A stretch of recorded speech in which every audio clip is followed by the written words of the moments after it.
The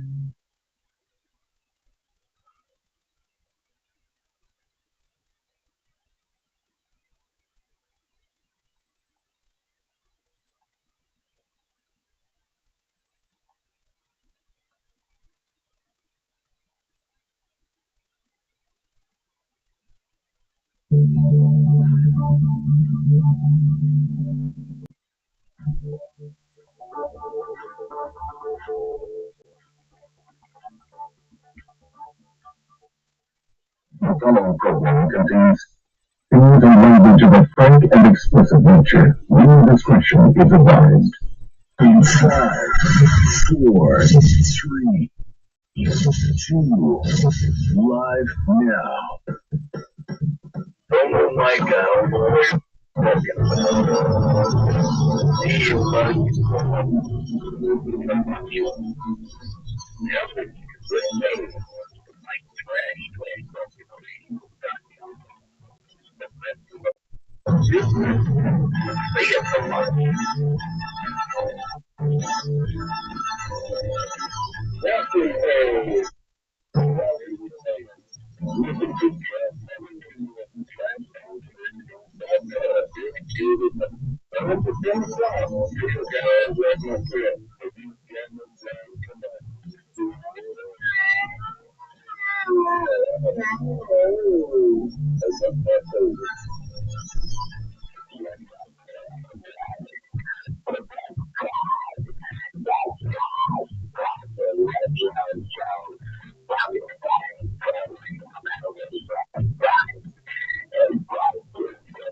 This is the Vital Idol, and you're listening to Trash Talking Radio every Tuesday from 7 to 10 on TrashTalkingRadio.com.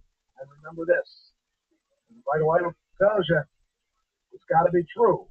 And when it's on the internet, it's got to be real. It's Trash Talking Radio every Tuesday from 7 to 10.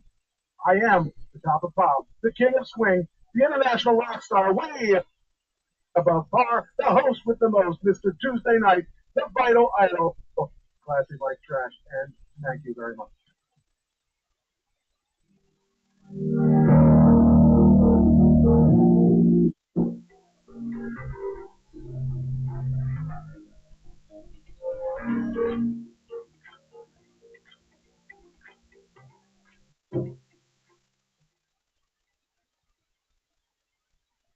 It is Trash Talking Radio. It is Tuesday night. It is the best night of the week.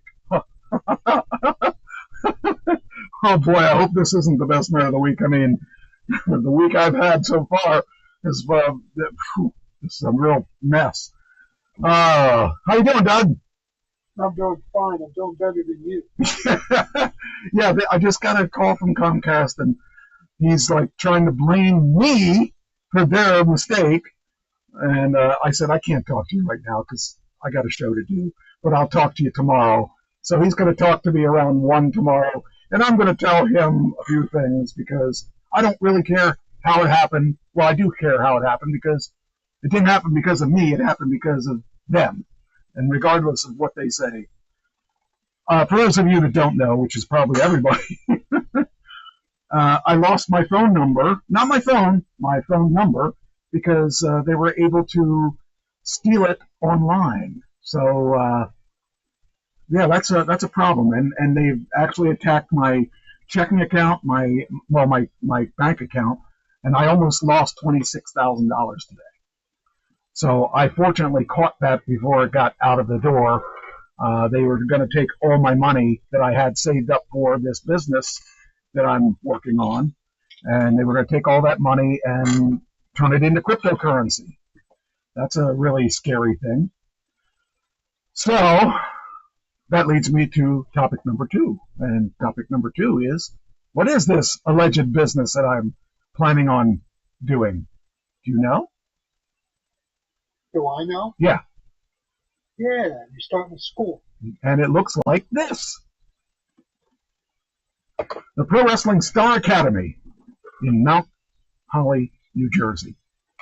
And we got things rolling. It's going in the right direction, I think. That's good that something's going in the right direction. Oh, man. I have been fighting all freaking day. I didn't get to write anything today. I just pretty much, fortunately, I wrote stuff since last week because I didn't expect this, but I figured, because I had class on Saturday, and then after the class, there was a show I didn't go to because it wasn't really my show, but I was going to go to support his show, and I'm glad I didn't, because what happened was, okay, here's the story. I didn't tell you the story yet, did I? I mean, I told you I'd tell you when the show started. Oh, say check 1, 2. Check 1, 2. Okay, good. You are. I just wanted to make sure you're coming through. So I got a notification that someone broke into my Yahoo account, and I thought, well, that's kind of weird. It was Uncle Sam Band at Yahoo.com. I stopped using that when Ken died. I mean, there's no reason. I actually stopped using it before that, but the last time I used it was after he died, because it shows my royalties, what I make off of my music, and I haven't had any royalties for probably 2 years. So I figured, not a big deal. I'm not going to be too upset about that. But when I went in to try to recover it, I couldn't recover it because they changed my password and they changed my authentication. My authentication was by my phone number. Well, that's a problem because now I can't get it back. It's not that I need that one back. I would have liked to have it back just for nostalgia, but since the Uncle Sam Band is no more, and I have Uncle Sam Band at Comcast.net, which is what I used for the past couple of the last 10 years or so of our band, I didn't think it was that much of a big deal. Boy, was I wrong. There's a lot of things going on. So because they were able to get into that account, they were able to get my phone number. And they got my phone number switched to T-Mobile. I saw that on my phone yesterday. I saw it go to SOS mode, and I thought, well, that's kind of odd. Why would you go to SOS mode? And I thought maybe it was I just needed to reboot the phone, because, sometimes it gets weird. You have to reboot your phone. So I went and rebooted the phone, and it still said SOS. So I was starting to get kind of concerned. So I called Comcast. I logged on to Comcast, and I noticed that of the 4 phones on my account, there were only 3, and the one that was missing was mine. That's why, apparently my phone got shut off. So I started trying to do some investigating, and Comcast. I spoke to 5 people at Comcast yesterday. I spent 2 hours on the phone, and each time I had to tell the story over and over again. And they kept saying, "Well, it shows that you are switching carriers." I said, "No, I'm not. You turned off your phone to go to T-Mobile." I said, "No, I didn't. And they kept saying that. It started frustrating me. I said, listen, I did not do that. You guys, I don't know how it happened, but you guys let my phone number go, and I did not approve it. So I need to get that phone number back. And in the meantime, I started getting little notifications from the bank saying, the bank didn't. The bank said that I got somebody tried to log in on my stuff, and Amazon said somebody tried to log in on my stuff, and I started freaking out because today I'm calling the bank and they're saying, yeah, we locked them out, and I said, well, let's look at the account. There were charges for like $25,000, $26,000 of people. The one was they took a $10,000 loan out in my name from my one Visa card, and they were trying to they put it in my checking account, so I had all kinds of money in my checking account. And that part there scared me because that means I was really minutes away from someone taking my money. And then there was along with that, there was money that was going to crypto accounts. I stopped all that. There was money going to a woman called Linda something, and I stopped that. I mean, this ended up being about $26,000 when it was all said and done. And that was the money that I had set aside for the school, because we're going to have to buy a ring and stuff like that. And then it was my expense money. They were going to take it all. And that scared the living daylights out of me. So I called the bank. I was on with them for hours, and we're trying to verify everything and trying to shut it all down so it doesn't go out. Just horrible. Now I don't have my phone. They said they're still trying to get my number back. I said, well, the only thing I care about is getting my number back because I've already stopped all the other things. Then I got a hold of Amazon. Here they tried to get on my Amazon account, and they got locked down. So my Amazon's locked out. It's like all my accounts basically are locked out. I can't do anything till I get my phone back because that's my authentication. I mean, they say we'll send you a code to your phone, and that's the thing I checked about Amazon is it says, how do you want to authenticate yourself? And I said, with the Bechtel 15 account that I have, that's my authentication because nobody knows about it. And then it accepted that, and then I got a code. I put the code in. Now it said, now we're going to send a code to your phone. Well, what reason would you send my phone a code when I'm having problems with my phone being stolen? These people are just like insane. So I had to call them. If you ever tried to call Amazon, don't. You want to keep your sanity? Do not try to call Amazon. It is a nightmare. I was screaming in the phone because it wouldn't transfer me. This automated thing kept wanting to talk to me, and I didn't want to talk to him.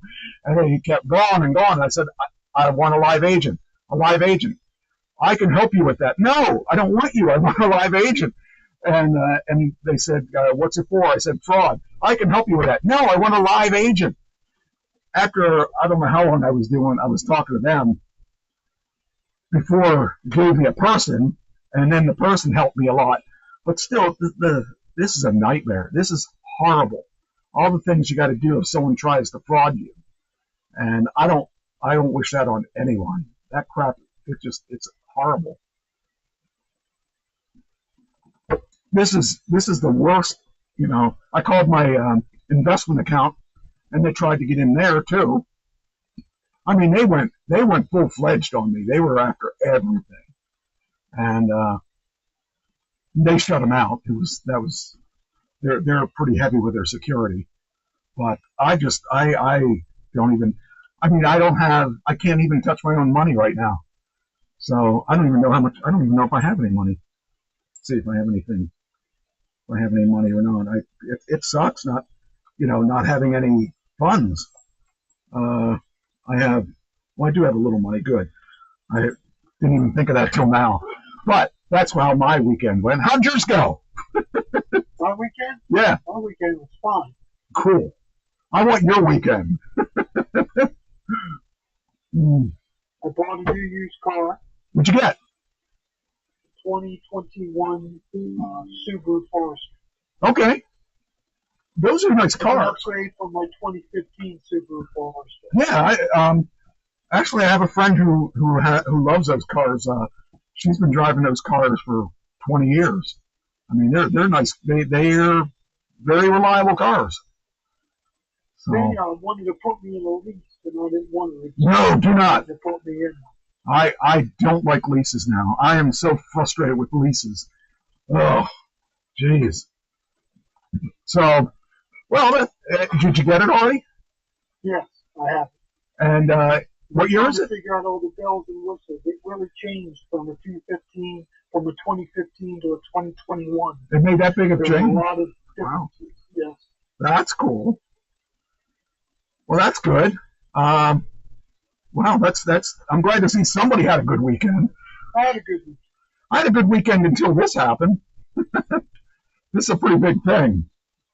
Jeez. Anyway, so this Pro Wrestling Star Academy, do you like it? Do you like the logo? Yep, I like the look. We are. We just saw the different logos we had. We had one that was sort of like this, but the one thing it had was it had the Enterprise in it. That was kind of cool up in the corner. I said that would be cool if we didn't get sued, you know. Yeah, we're getting closer. We're getting closer to the point that we're going to be. We got to find a ring. It's got to be a low profile ring because this place has 16-foot ceilings and we need it 20 to get a regular ring in there. But it's kind of cool. I'm really excited. I like the building a lot. We can use that for a lot of pretty cool stuff. So I'm looking forward to seeing what we're going to do with this. But it looks pretty exciting. But I'm scared to death. I'm really scared to death. This is a big commitment to jump into this, and but it should do well. So far, we've got a lot of people that say that they'd like to train there, so that'll help us. And the biggest fear I have is not, having enough money to pay for the building every month. And by the looks of things, if everybody trains that says they're going to train, we'll be okay. So anyway, all right, enough of that. Let's do the birthdays, and I got some good birthdays. I think you'll like these. We also have a death to talk about, and I'll talk about that after the birthdays. Wait a minute. Let me see here.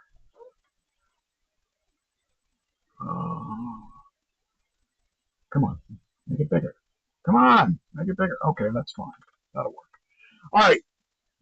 First one. Daniel Day-Lewis. I will get you a picture here in a second.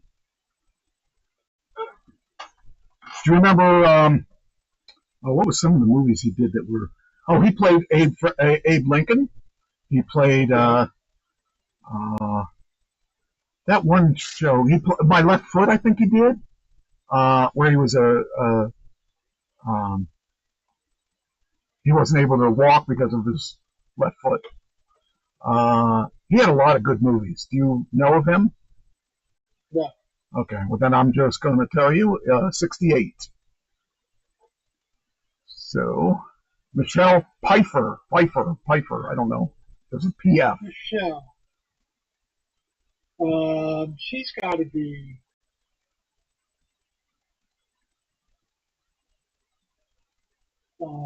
56. 67.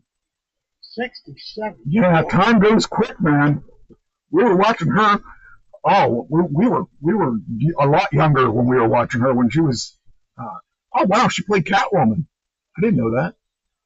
I should have known that. Yeah, I guess I did know that. I forgot that. That's what it was. Yeah, she had a lot of good roles. But she, I think she's still probably pretty gorgeous. Oh, I forgot about that. Maleficent. She played in that too. The big bad person. All right, Yeah. next one. Uma Thurman. Don't know. All right, she was in a lot of good movies too. Uma Thurman. She was in Kill Bill. She was in what was that?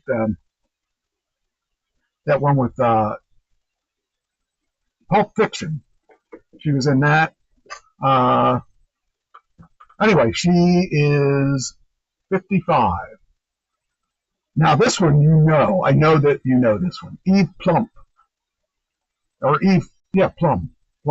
Plum. From Brady Bunch. Yeah. Little daughter. Well, she's 72. By the way, in this picture, she looks like the mother in Brady Yeah. Bunch. She aged pretty good. She is 67. Then we got Nora Dunn from Saturday Night Live. I like her. She aged pretty good too.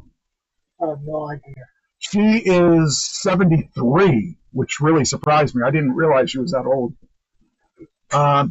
Here's one that I hope you know, but I don't know if you will or not. Kurt Loder.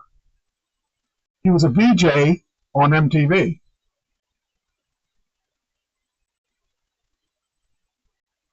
$75. That is right. Actually, he looks pretty good for a guy that's 75. Then we got, you probably never watched this show. Wait, what's the name of the show? I forget. Tina Yothers. What was her show? She was on the show with Michael J. Fox. Family Ties. I wouldn't imagine you watched that, right? No, I didn't watch that. All right. Well, if you would have watched it, you figure she's around the same age as Michael J. Fox, and he's got to be around my age. Anyway, she turned out to be 52. Okay. Kirsten Dunst. Now, she is a female that put out a lot of good movies, but you probably don't know who she is either. Well, I mean, unless you went to the movies, you wouldn't have seen her on TV as much. But one of her best movies, I think it was her, she had this movie where it was based on a true story where she was trying to find herself. She was trying to get away from the bad stuff in her life, and she hiked the Appalachian Trail. And it's a true story about a woman hiking by herself in the Appalachian Trail. It was a pretty good movie. That's not smart. Yeah, well, that was in the movie too. It isn't necessarily that smart. But she also did movies like those teen movies when she was younger, and she's a pretty good actress. Anyway, she is 43. So that gets us those. It's going to get a little easier for you now. Yeah, we'll see.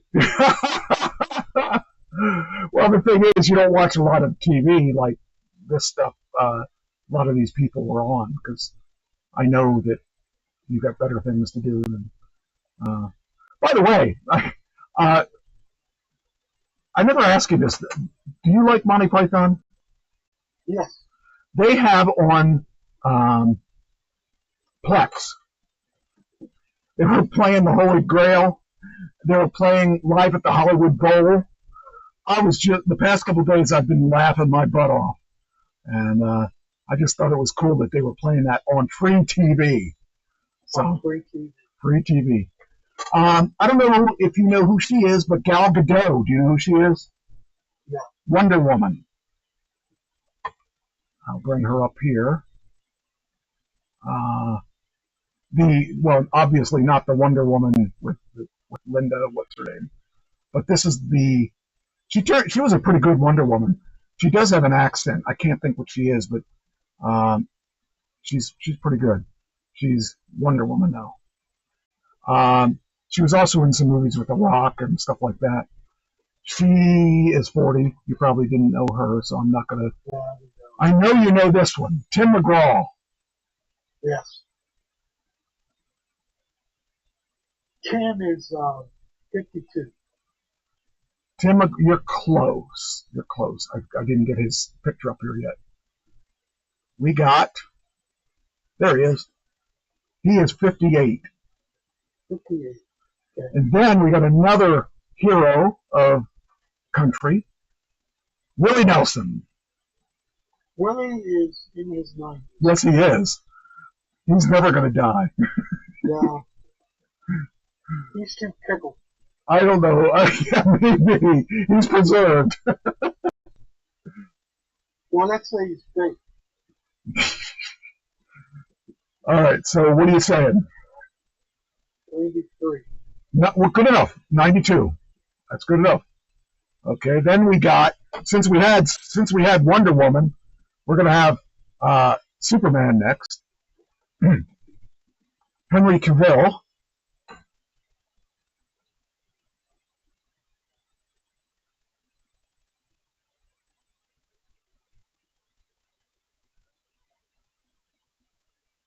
Oh my goodness, I have no idea.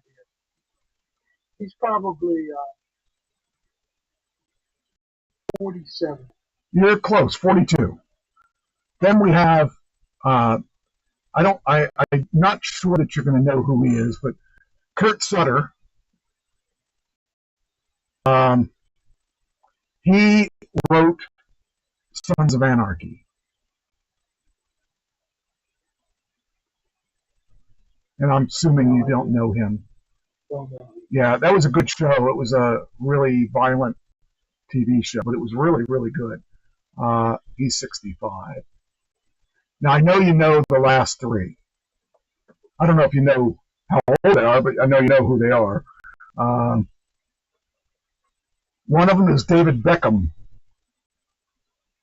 Beckham is retired at 30-something and probably 45.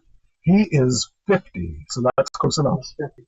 Okay, Michael Palin, speaking of Monty Python. Boy, he's got to be in his 80s. He does.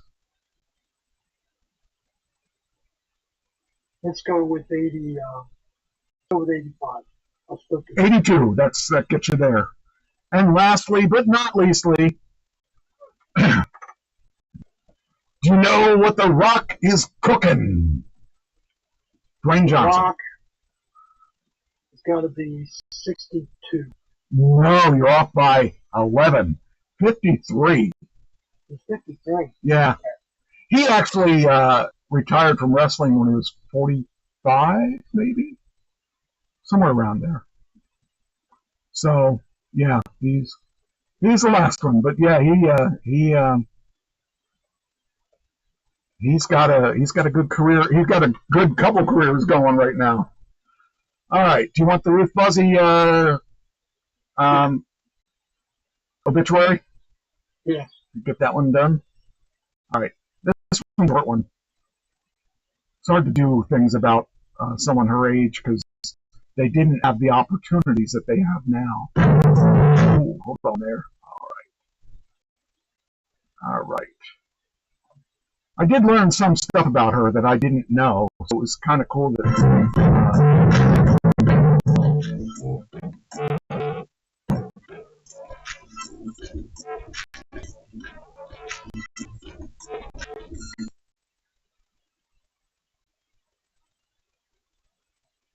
Ruth Buzzy, the beloved comic actress best known for her role on the groundbreaking 1960s TV show Roland and Martin's Laugh-In, has died at the age of 88. Buzzy passed away from complications of Alzheimer's disease at her ranch near Fort Worth, Texas, a decade after her diagnosis. A veteran performer with a career spanning 6 decades, Buzzy gained fame from her character Gladys Armstrong, a quirky, irritable spinster man for beating lecturers with a handgun, satirical nod to the sexual revolution of the time. Born in Westerly, Rhode Island, in 1936, Bessie was the daughter of a stone sculptor and monument shop owner. She studied at the Pasadena Playhouse, where she trained alongside future stars like Dustin Hoffman and Gene Hackman. Bessie's late work with William and Martin Laughlin, where she was the only regular to appear in all 6 seasons of the show, including Tyler. Her portrayal of Gladys Burnside became iconic, often engaging with media exchanges with Arthur Johnson's character, Tyrone. Claymore. Beyond Laughlin, Bessie's versatility shone through in various roles. She appeared on The Dean Martin Show, Sesame Street, and voiced characters on animated series like The Smurfs and The Berenstain Bears. Her film credits include Disney's Freaky Friday and The Apple Dumpling Gang Rolls Again. In her later years, Bessie continued to engage with fans through social media, sharing humor and reflections. She retired in 2021 and spent her final years on a 600-acre ranch in Texas with her husband, Ken Perkins. Ruth Belleville's legacy as a traveler role in comedy and her contributions to television and entertainment will be remembered fondly.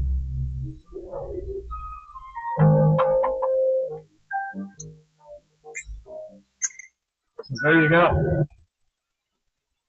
She actually was a pretty woman too. It's funny because you'd see her in that frumpy outfit, but she was also really short too. Her husband was like this really tall guy, and she was a little short girl. So, but yeah, I learned things about her that I didn't know. I didn't know she was on the Smurfs or on those different things. That was really kind of funny. But yeah. She was what did it say, 80? I don't know. But it was 88. So she lived a good life. All right. Let's see here. All right, we got all kinds of weird stuff to talk about too. Has 60 Minutes run out of time? Apparently 60 Minutes said a few things that they're going to be sued for. And you know who's going after them is Trump. Deal or cave into the president and torch the most valuable news property, that's Sherry Redstone. Yeah, I mean, do you know this? I know.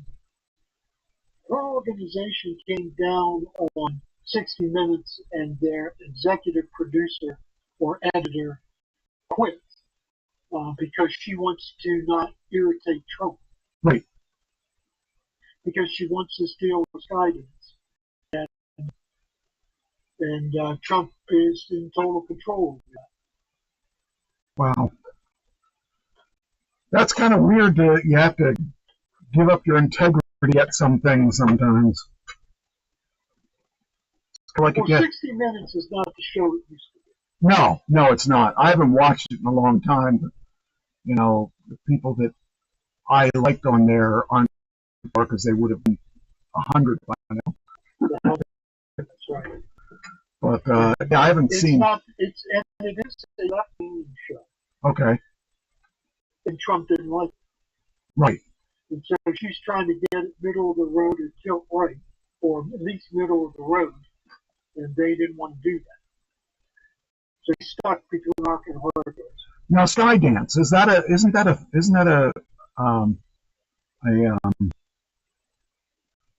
production company?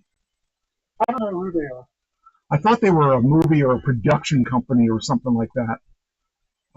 I don't know what Trump has to do with them, but I do know that. Well, let's see.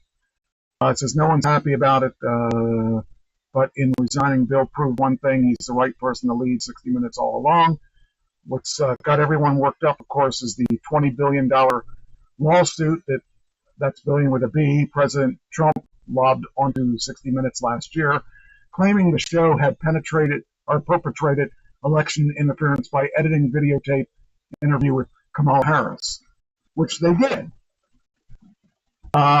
I mean, they lost a lot of credibility by doing that, just trying to make her look so good, and they wouldn't have done that for him. No, they wouldn't. Oh, here's the That's why I mean they're a little lefty. Yeah. It says nobody's taking Trump's lawsuit seriously, probably not even Trump. It has next to no chance of prevailing in court, but what is taken seriously, especially by Sherry Redstone, president of National Amusements and controlling shareholder of Paramount, which owns CBS and produces CBS 60 Minutes, is the fact that Redstone is trying to sell her company for $8 billion to Skydance Media. That's what I thought. They're a media company. The deal requires approval from the FCC, which has the authority to review transfers of broadcast licenses, a necessary step for Skydance and Paramount to complete their transaction. And of course, the FCC is now run by Trump appointee Brendan Carr, who has the not so subtly hinted that certain complaints against CBS are likely to arise if Redstone wants the deal to go smoothly. She should probably settle the $20 billion lawsuit with the guy in the Oval Office. That's a rough thing. I mean, do you give up your integrity to make money, or do you, that's a tough one. So the guy quit, the executive producer or editor, I don't know who he was, but whoever ran the show. Okay. So she was obviously giving pressure. Yeah. Yeah, I would imagine. And Georgie Stephanopoulos there, he lost his suit and had to apologize. Right. Yeah, here. So there is a precedent for these companies to lose their lawsuit. Yeah, it says last December. It says the stakes involved are obviously high, not just 60 Minutes, but for all news broadcasting and the whole notion. What's going on here? Marie just decided to change its page. The whole notion of free press. This isn't after all the first time Trump has strong-armed a media outlet, not even in the past 6 months. Last December, he got ABC to pay him $15 million to settle a slightly less flimsy defamation suit, this one against George Stephanopoulos, who supposedly slandered the president by referring that Trump did to Jean Carroll as rape when technically the court had deemed it sexual abuse. Yeah, okay, well that would. Georgie did it 6 times. I think he said it 6 times on the broadcast. Georgie was guilty. Yeah. There was no way around. He was guilty. I don't know if this one in 60 Minutes is as precise as that. Yeah. It says here, one of the reasons Owen's departure was so shocking was that it seemed to signal Redstone was on the verge of caving. In truth, the reasons for Owen's exit may have been more nuanced, possibly having something to do with the return of former CBS News president Susan Zirinsky, who assumed the oversight role after 60 Minutes took heat for the segment on Israel's war in Gaza. Still, the snowballing narratives that Owen sacrificed himself in a desperate warning to Redstone not to sink 60 Minutes over her Skydance deal. That's more or less how Peely presented it at the end of 60 Minutes last night. It was certainly how a slew of headlines played it, as well as who destroyed CBS News, 60 Minutes sacrifice for sale, and Redstone's greed-ending legacy among them. Well, I guess we're going to find out. Let's see, he knows. I'll tell you what, Trump knows how to make money in lawsuits. He knows how to make money. That's crazy. That is really crazy stuff. Who would have thought that news would have no integrity? Oh. All right. Anyway, there is a Miami Vice movie in the works. Hold on, I'm going to close these windows that are open. I got too many. Let's see here. Come on, come on, come on.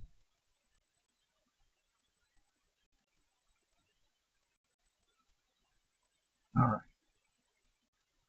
Come on, close. There we go. We're back. Okay. All right. The story is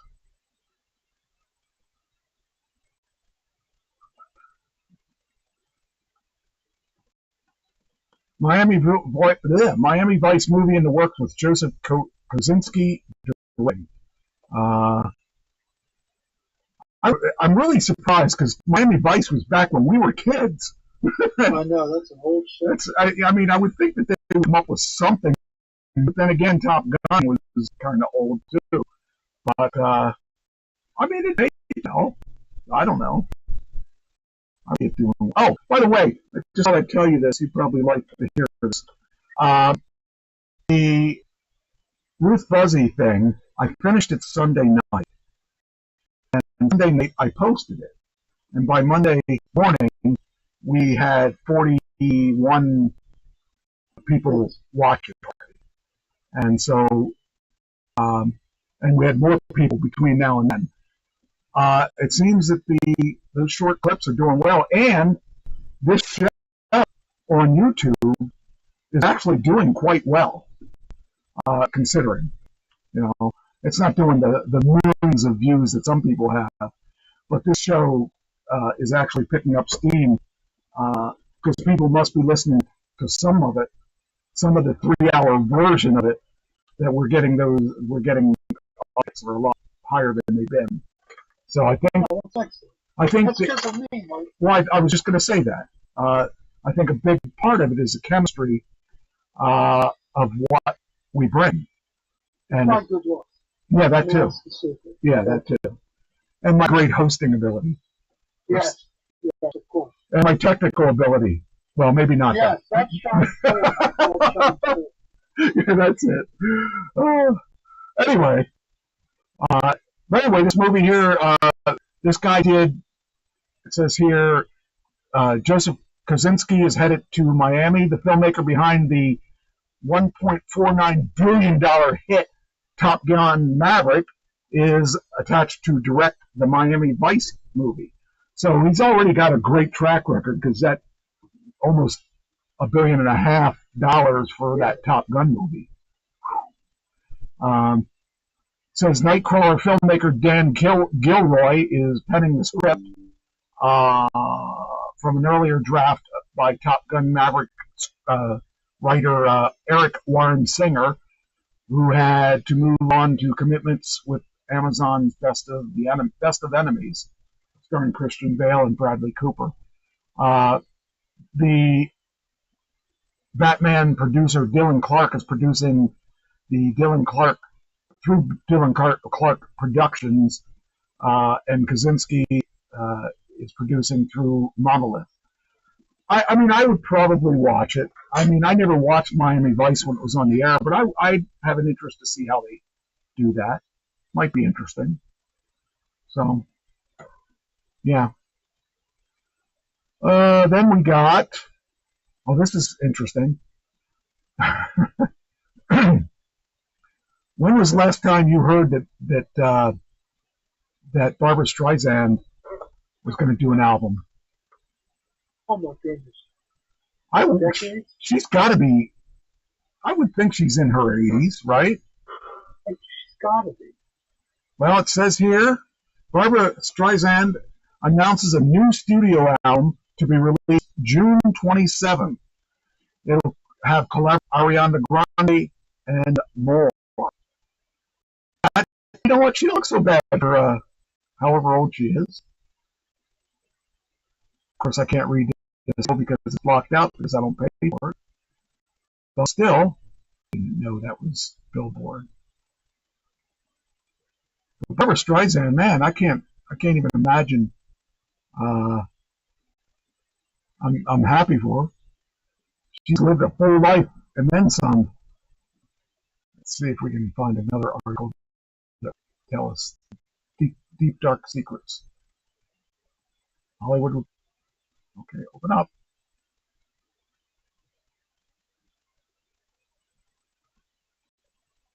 Okay, open up.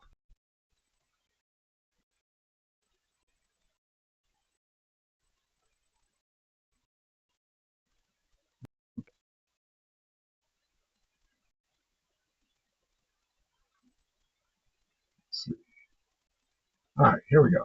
Hollywood Reporter. There we go. The latest album is called The Secret Life of Partners, Volume 2. It's officially on the way. The eight-time Grammy. That's 8 times. She's got 8 times more Grammys than I do. You know, that's just not fair, is it? No, somehow it's not. It's her 37th album, and the record will feature a selection of 11 duets, including superstars like Paul McCartney, Darwin, James Taylor, Sting. Wow. I didn't know that Sting would do that. I don't know who Hoser is. Sam Smith, Seal, Bobin, Tim McGraw, Rolfie, whoever that is, Mariah Carey, and Ariana Grande. That's crazy. Anyway, that way she doesn't have to do all the work. I was just going to say, she doesn't have to carry the lead. That's right. No one's going to buy that with her on it. Oh, man. Yeah, there are people out there that'll buy it. Oh, yeah. She is a star. She is a star. I wouldn't buy it. But I wouldn't either, but, you know, more power to her. I want to, now I just got to know how old she is, though. If I can get it to come up. Okay, search. Because she's got to be at least in her 80s. Maybe. Come on.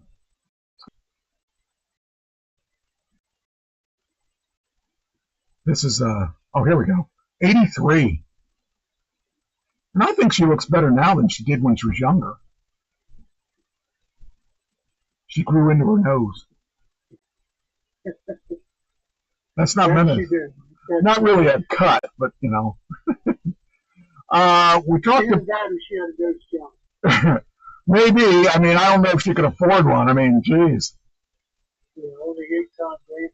Yeah, if she had 9, I would expect that. But, you know, for 8. Dwayne Johnson is in the news again, surprisingly. Who would want to hear from him? Dwayne Johnson takes a prestige swing in the first Smashing Machine trailer. The little way the trailers arrived for the Smashing Machine. What is going on here? I hate when they put the videos in and then it pushes everything down. One of the biggest movie stars in the world for blockbusters and spectacle rather than relatively stripped down indies. Stars Mark Kerr. I actually interviewed Mark Kerr a long time ago as a real-life UFC heavyweight tournament champion who was subject to a 2002 HBO documentary of the same name that detailed Kerr's journey and struggles with pain addiction. Set to Sinatra's My Way, the trailer shows Johnson sporting prosthetics on his face to help him better resemble Kerr. Oh, yeah, that's right. I remember seeing something in the theater about that. Yeah, that'll be an interesting movie. Oh, oh, wow, he does look like Kerr. Look at that. Yeah. For a guy that's 53, he sure is held together well. Yes, he is. But then again, I would imagine steroids helps that. So, wow, that really does look like Kerr. It's funny how they do that. Mark Kerr was an amazing fighter. He was one of my favorite fighters. But I got to talk to him. I think I talked to Couture, Randy Couture. There were a couple of UFC guys that I did back in the early 2000s. I was able to get my foot in the door because I had such a good name in radio at that point. That's before my scandal. I brought you down. My Xfinity scandal. Oh, man. What a mess. All right. Sean Diddy Combs is in the news again. You turn. Like back to your scandal for a second. Yeah, You know yeah. how fortunate you are. Yes. You still have your money. Yes. Yes. You bet I know how. You don't realize when I saw that, I freaked out, and I called I waited online for a long time before I could get through to my bank, even because you can't get through to any of these organizations the right way. My bank was a little easier than Xfinity is, but yeah, the minute I said, "Look, here's the deal. This is," and they verified who I was and all that stuff, and I said, "Look, everything that was billed, everything that was on here Monday and Tuesday is not real, and we have to get rid of it." I said, "I didn't make any purchases Monday or Tuesday," and they jumped on it or Sunday and Monday. I don't know whenever this started. I think it started yesterday though. Yeah, it started yesterday.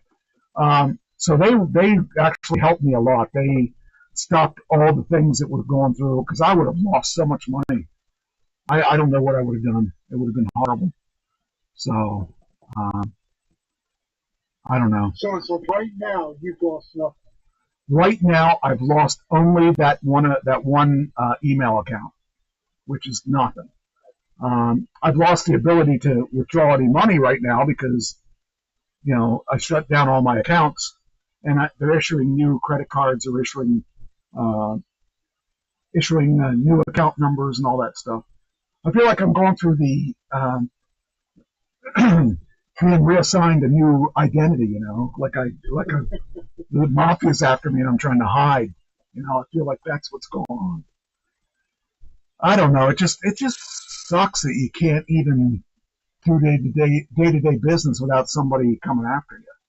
So when is my next show? It depends. You talking about wrestling, or are you talking about a band, or what are you talking about? Or are you talking about radio show? If you're talking about radio show, next Tuesday. If you're talking about anything else, it depends.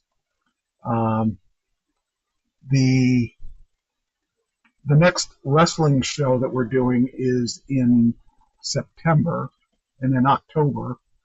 The band, I think we're doing something in July, but I don't have a date yet. And the school, we should have the school open in probably mid. I think we're in May, right? Yeah, mid-May. No, yeah, I think we're going to take possession in 2 weeks. So that's going to be fun. We're having fun. I'm going to take and donate one of my workout units. I guess the only workout unit I have. I wonder if I have the weight unit. I think I have a weightlifting unit out in the garage. If I do, that'll help us too. Got to check to see if I still have that. I don't think I do though. I think I have just the weights. I have to look. I just thought about that. I might have that. All right. All right. Oh, Sean Diddy. He turned. His trial started. Yes, he turned a plea deal on sex trafficking and racketeering charges. The jury selection is set to. I guess it was supposed to start yesterday.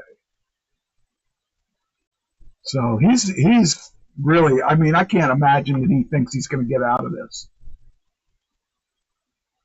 There's a lot of people that are gunning for him. So he's a popular man for all the wrong reasons. Yes. You know what? It does eventually catch up to you.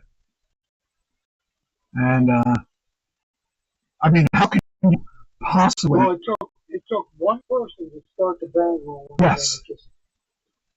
They came out of the woodwork. Yeah, I mean, oh man, I'll tell you what though. Just that one person that he was beating up by the elevators. Yeah. That was the one that started it all. Because nobody could get any traction against him. And now there's all kinds of traction. If he gets out of jail, I would be shocked. But stranger things have happened. Anyway, they started Yeah, started yesterday. Oh, wait, oh yeah. Yeah, jury selection started yesterday. So hopefully he'll get put away forever.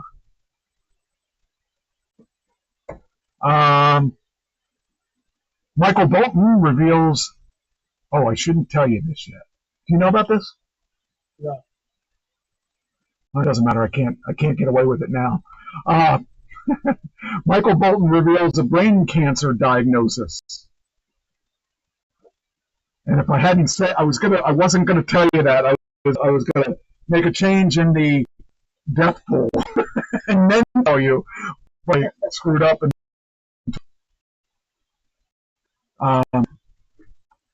it's kind of funny in a way because when Pam was alive, she used to love Michael Bolton, and I used to not love Michael Bolton. So I guess they have a chance. No, I feel bad for him because, you know, he has a good voice. He, as far as I know, never did anything to anyone. It says he was in recovery room singing within minutes. His daughter, 47, who's 47. Wow, his daughter's 47? Holy cow! How old is he? He's older than I thought he was. I didn't think he was that old. 50-year career. Yeah. Wow. Yeah, 50-year career. 75 million records he sold. He's made a little money. Yeah, he sold a few more than I have. Just buy a little, Mike. Yeah, just a little. Considering I only had like well, I don't know what the orchard sold, but still, yeah, that's crazy. I didn't. So that makes him. He's probably in his. I would say he's at least in his 70s. So wow, that's crazy. His daughter's 47. Jeez. It says here the moment was one relief for Holly and her sisters, Isa, 49, and Taryn, 45. So he had 45, 47, and 49. Oh, Dad's 72. That would be 70. Okay, so her Dad's 72. That's not too bad. Yeah. I mean, he's not 88 like Barbra Streisand, you know. He's just a kid. Oh, man. Long punk. Yeah.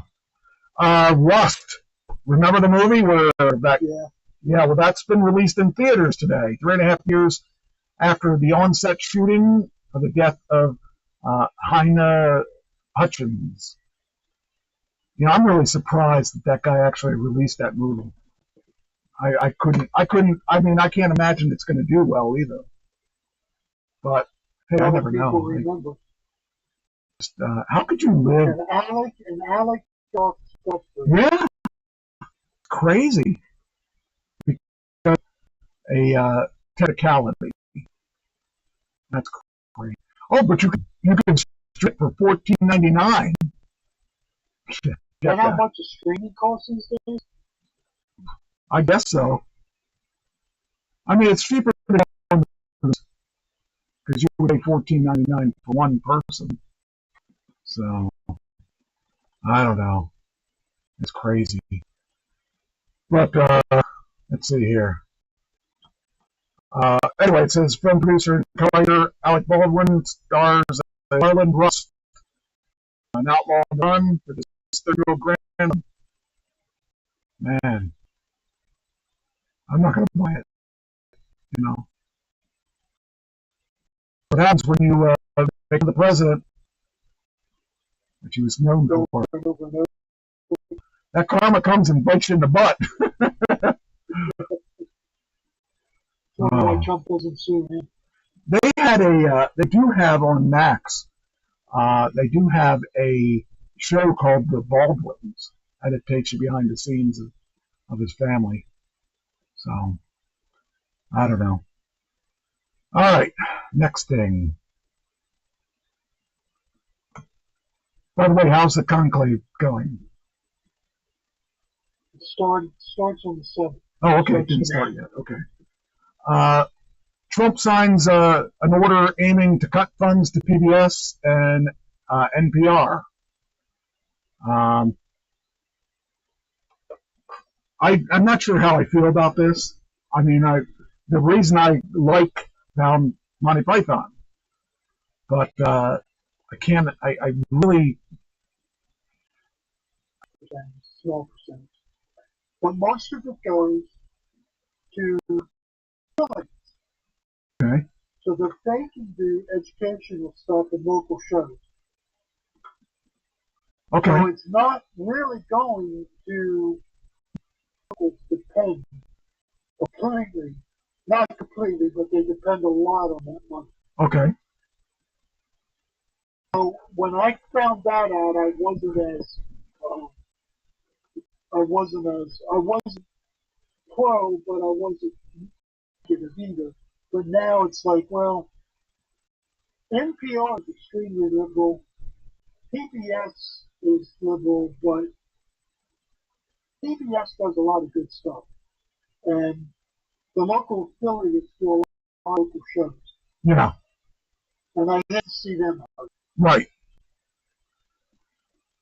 Hi, Darrell. I saw you're doing well in your college stuff, so congratulations. Yeah, this kind of, yeah, I'm not really sure how I feel about that. I guess. And the order isn't going to work because Congress has to defund it. Oh, okay. Trump cannot. Okay.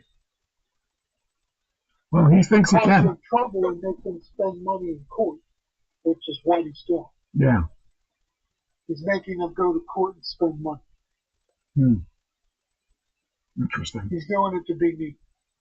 Yeah, see, that's the thing I don't want out of my president. I don't need him to be mean to the just out of spite, you know. I don't know.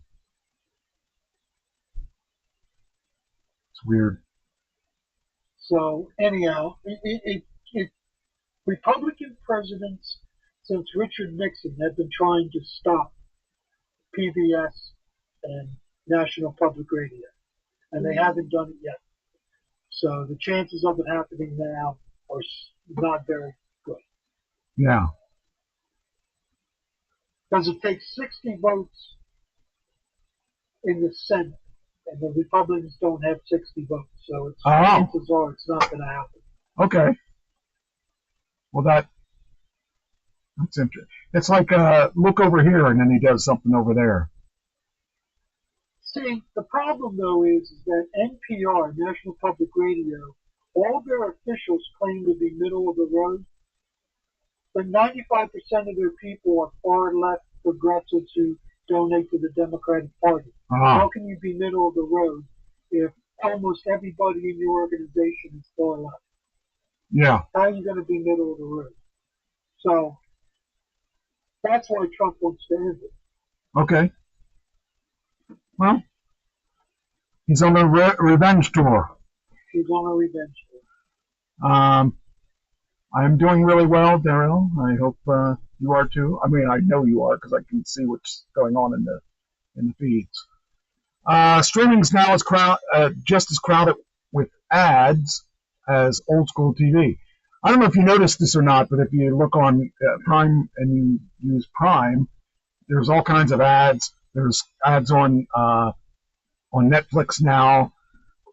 They're able to put ads in the middle of their show, and the reason that you subscribed before is you didn't have to worry about ads. Well, it's not that way anymore because they are now having ads in all. And you can't fast forward through them anymore. Exactly, which really sucks. It's interesting because watch the ad anyway. One thing I've noticed with Xfinity, as much as I hate talking about Xfinity, especially since I am angry at them right now, is that if you record it using their digital recorder, you can still fast forward most of the time.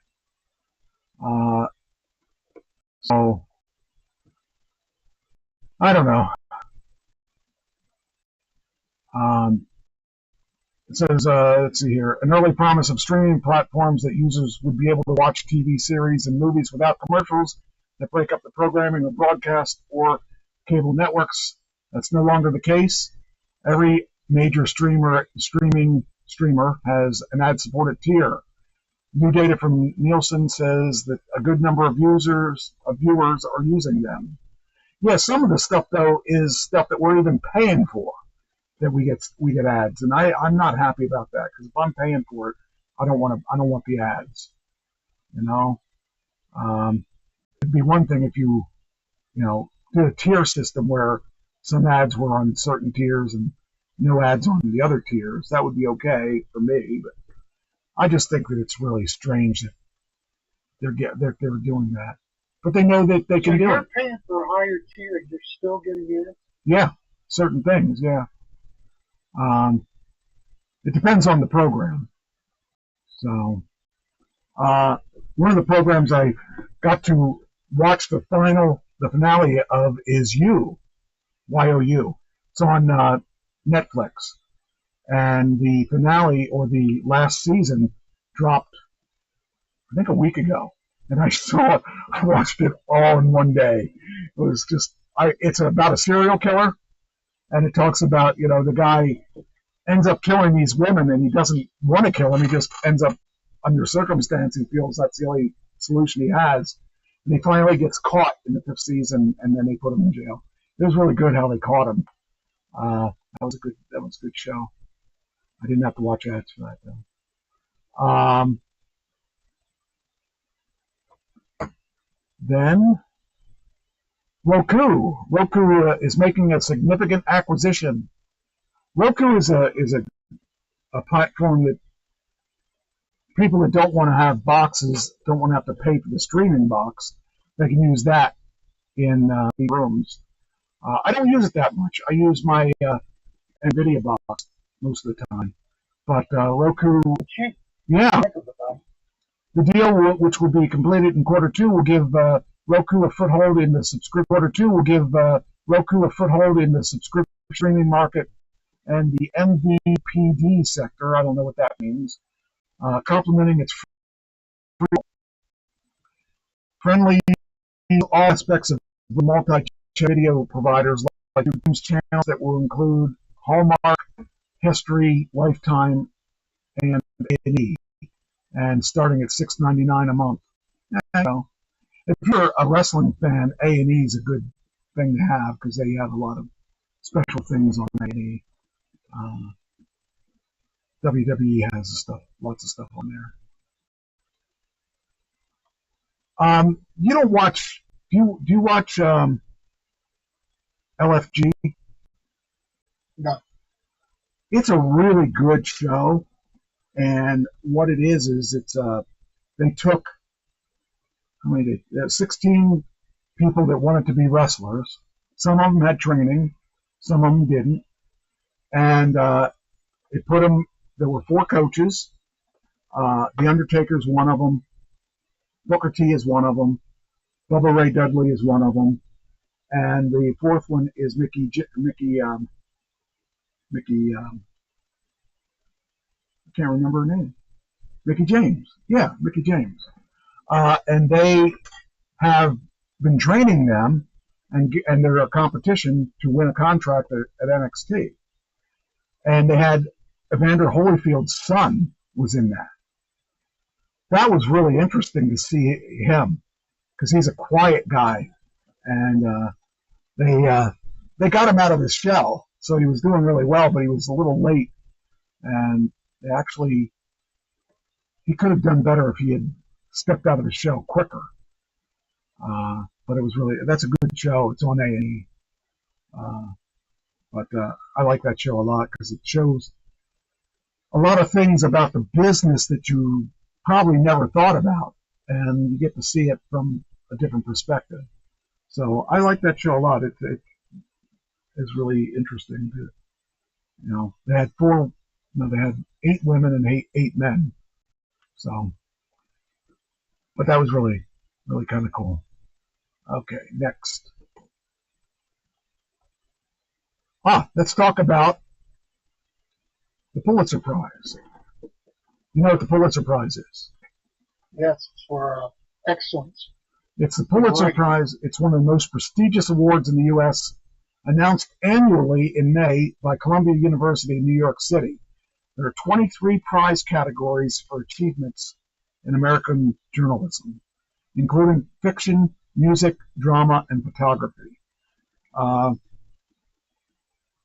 So, some of the past winners included Toni Morrison, Robert Frost, and journalist and editor Bob Woodward.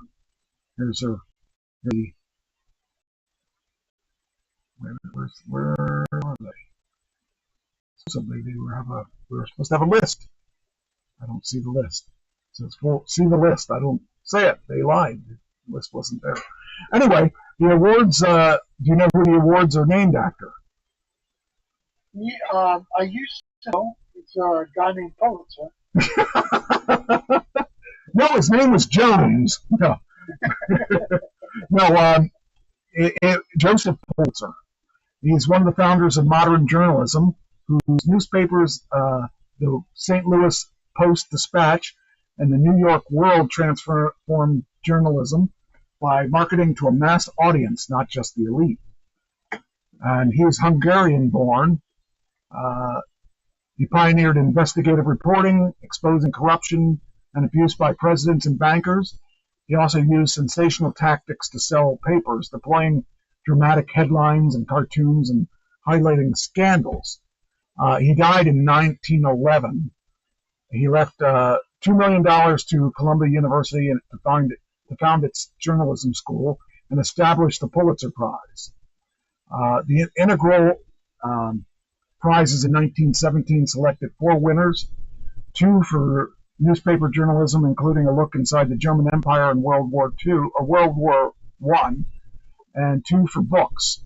The Pulitzer's bequest established 9 awards and 5 scholarships, but the slate has evolved over time to include only online-only outlets in 2009, magazines in 2015, and audio reporting in 2020. The final selection are decided by roughly 100 jurors across 22 panels, each chosen by a 19-person board of academics and media professionals on 3-year terms. Jurors make an initial nomination for each category submitted by the board to a single panel report, deliberately and strictly confidential. The board has its complete discretion, then votes on the 3 nominees, or in rare cases, selects another recipient with a 75% majority role. This happened in 1993 when the New York Times correspondent John Burns received an international reporting Pulitzer for his pieces on the Bosnian War, despite not having been nominated. The board can choose not to issue an award, as in 2021, when there was no award was given for editorial cartooning. This has occurred 5 other times since 2000. The winner receives $15,000 in cash and a certificate. The recipient of the service award takes home a gold medal. And journalists who received the Pulitzer have claimed the award acts like a press badge, legitimizing the author and providing broader access to career opportunities. So I've heard of the Pulitzer, but I didn't know what it did. I didn't know how it was gotten and all that stuff. So that was all news to me. But the Pulitzer Prize winners, the 2025 Pulitzer Prize winners, were announced yesterday, I think it was. And the highest honor, the Public Service Award, was granted to ProPublica for its Life of the Mother series on the impact of U.S. abortion bans. Other winners include the Washington Post for breaking news, for coverage of the July 13 assassination attempt on the then president candidate Donald Trump. Also awarded were Reuters, I think it's Reuters, for investigative reporting, the Baltimore Banner and the New York Times local reporting, the coverage of the U.S. fentanyl crisis. The New York Times was separately awarded international reporting for its coverage of the war in Sudan. The Wall Street Journal, for national reporting, was awarded its series on Elon Musk. So, yeah, just kind of interesting because, this was when they finally awarded it to somebody. So, or not finally, but when it was time. So I didn't know if you knew anything about that or not. I didn't. That was all news I to me. didn't know how it was awarded. I just knew that it was awarded for journalism. Yeah, I never really. The highest honor in journalism. Yeah. I've never even known about that until I read this stuff. So that was all news to me. Yeah, let's see here. Yeah, that's about it for that. Kendrick Lamar. Did you know Kendrick Lamar became the first rapper to receive a Pulitzer in 2017 for his album Damn? But the choice was controversial even among fans. So that's interesting that that they awarded it to musicians too. I thought I was going to get one this year, but it didn't happen. That's because now they're let down. Yeah, well, I didn't get to write anything too much. But anyway, Buffett plots retirement. Man, that guy. He announced it. Yeah, I mean, I would not have worked till I was at 94. Jeez. Famed investor Warren Buffett will step down as CEO of Berkshire Hathaway at the end of the year. The 94-year-old made the announcement at the company's annual shareholder meeting, a widely anticipated event referred to as Woodstock of capitalism. Buffett seeks to install Greg Abel, vice chairman of non-insurance operation, as his replacement. Born and raised and still residing in Omaha, Nebraska, Buffett took his lead at Berkshire Hathaway, a then-struggling textile company. I didn't know it was a textile company. I thought it was a... It started with that. Yeah, I think, aren't they a hotel? He's turned it into a huge international corporation. Oh, okay. Well, it's interesting to see that. It says born and raised and still in Omaha. He took the lead in 1970. Since then, the company has grown into a wide-ranging conglomerate with controlling shares of roughly 70 companies. Hey, I'm right behind him. I've got shares in like 4 companies. There you go. Actually, You got to 94, man. yeah. Away. I don't know if I'm going to pass that though. He's got a big lead on me here.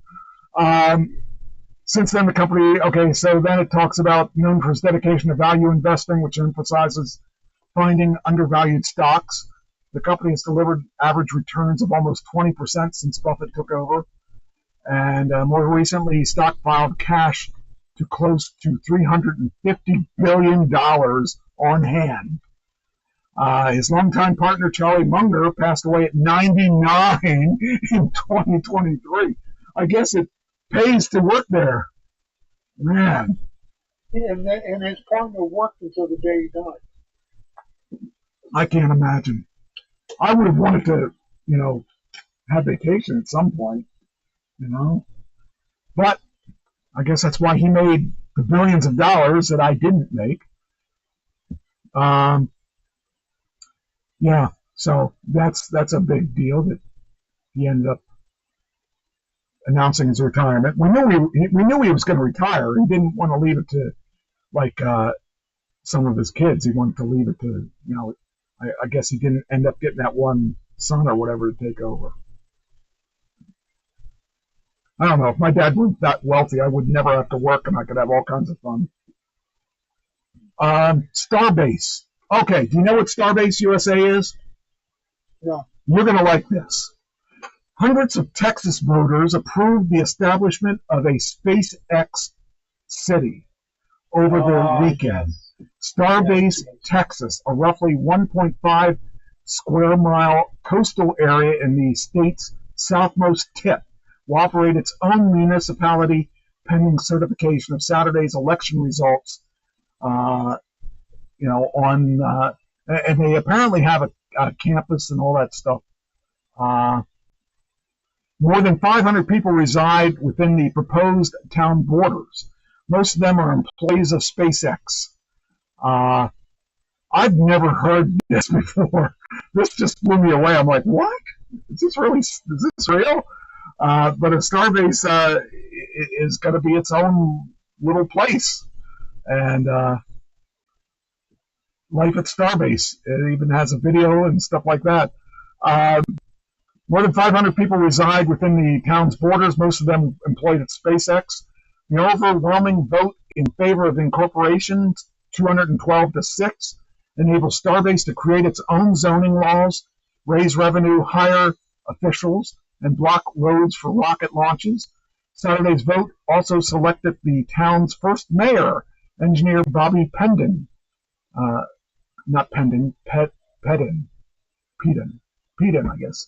Alongside 2 commissioners, all SpaceX employees or family members. SpaceX uses the area on Boca Chica Beach to test its 40-foot tall Starship, the world's largest and most powerful rocket. SpaceX CEO Elon Musk hopes to use Starship for inaugural mission sending humans to Mars as soon as 2028. That's only a couple years away. Yeah, they blow up in space. Oh. It's not going to get there. Yeah. Oh man, I'm telling you, that's exciting though. To work first. Yeah. It's kind of an interesting idea.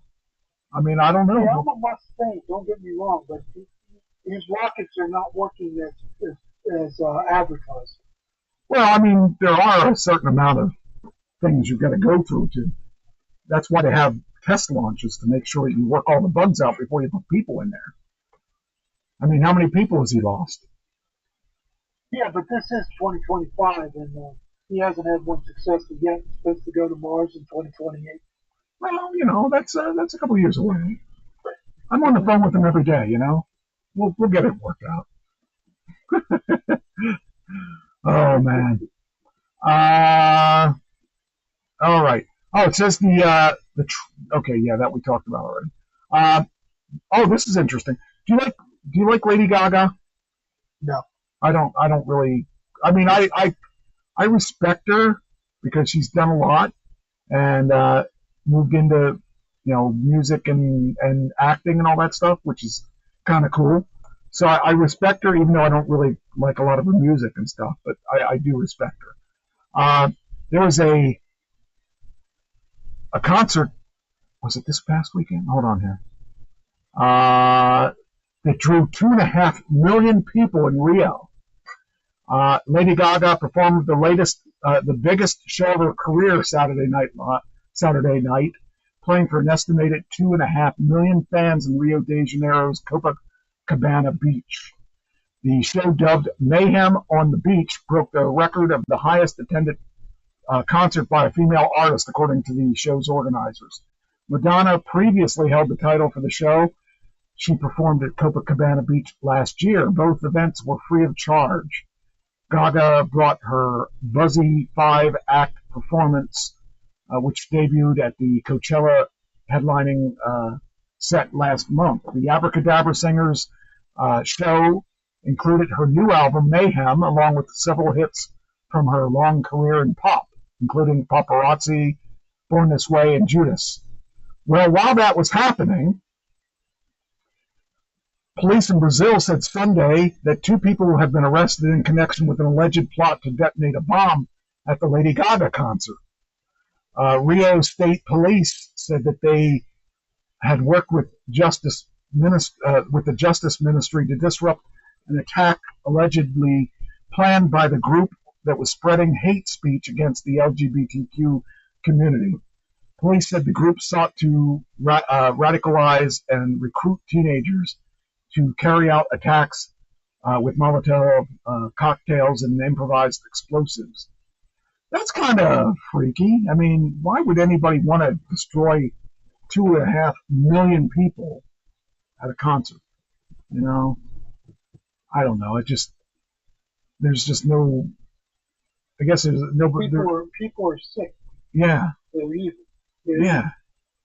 You know, I can't imagine hating. They did it for the cause, you know. They did it for the cause, and the cause is evil. Yeah. Well, I mean, even though I don't dislike Lady Gaga, but even though that, I don't know, it's just sad because it's a thing for happiness. People are just happy to go to a place like that, and there's got to be somebody to burst the bubble, address the news that real police had arrested 2 people in connection with the alleged lot.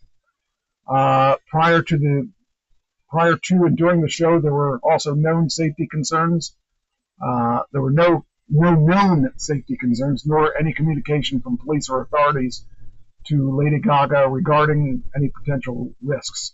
Her team worked closely with law enforcement throughout the whole planning and execution of the concert.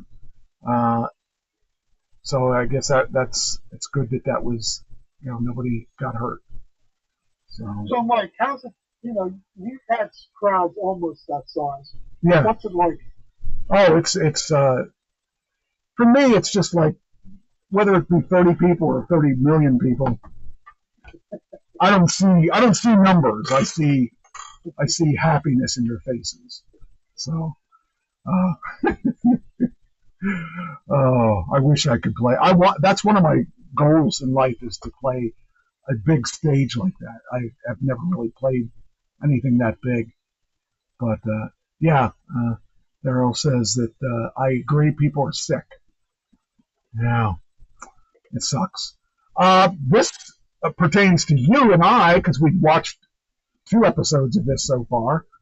The eagerly anticipated Last Supper season of The Chosen now has a trailer.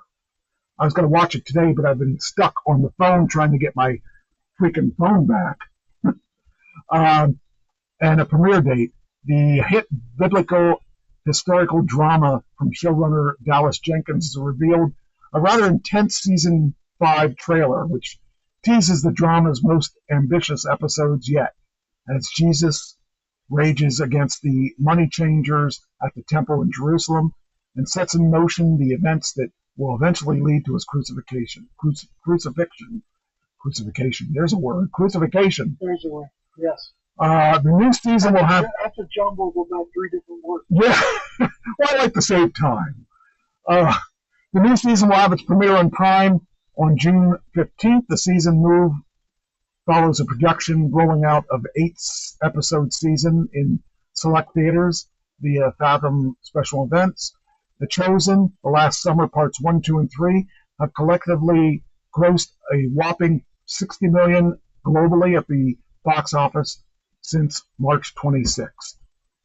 So, of which I was part of that 60 million. Were you? I saw them in the theaters. Yeah. That's awesome. I go to the theater, then I watch them again on. Well, we can start that again for next week, I believe. Yeah, that's fine. All right. So, all right, next. Ryan Reynolds has a character called Deadpool, and it had a very successful meeting with what's his name? Wolverine. Wolverine and Deadpool did like $1.3 billion for that.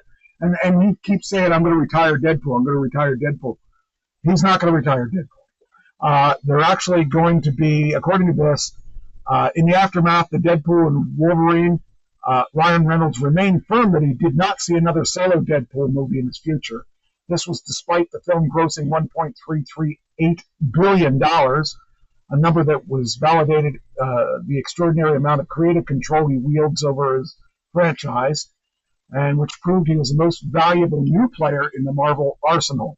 Now, 9 months after Deadpool 3 became the top-grossing R-rated movie of all time, Reynolds is quietly plotting the return of its character. But true to his word, it won't be as a lead in the solo movie. So what they're doing is they're exploring the idea of a Deadpool movie that will feature X-Men characters, as well as continuing to script the Paramount comedy Boy Band after making its writing a priority for much of the year before tackling other obligations.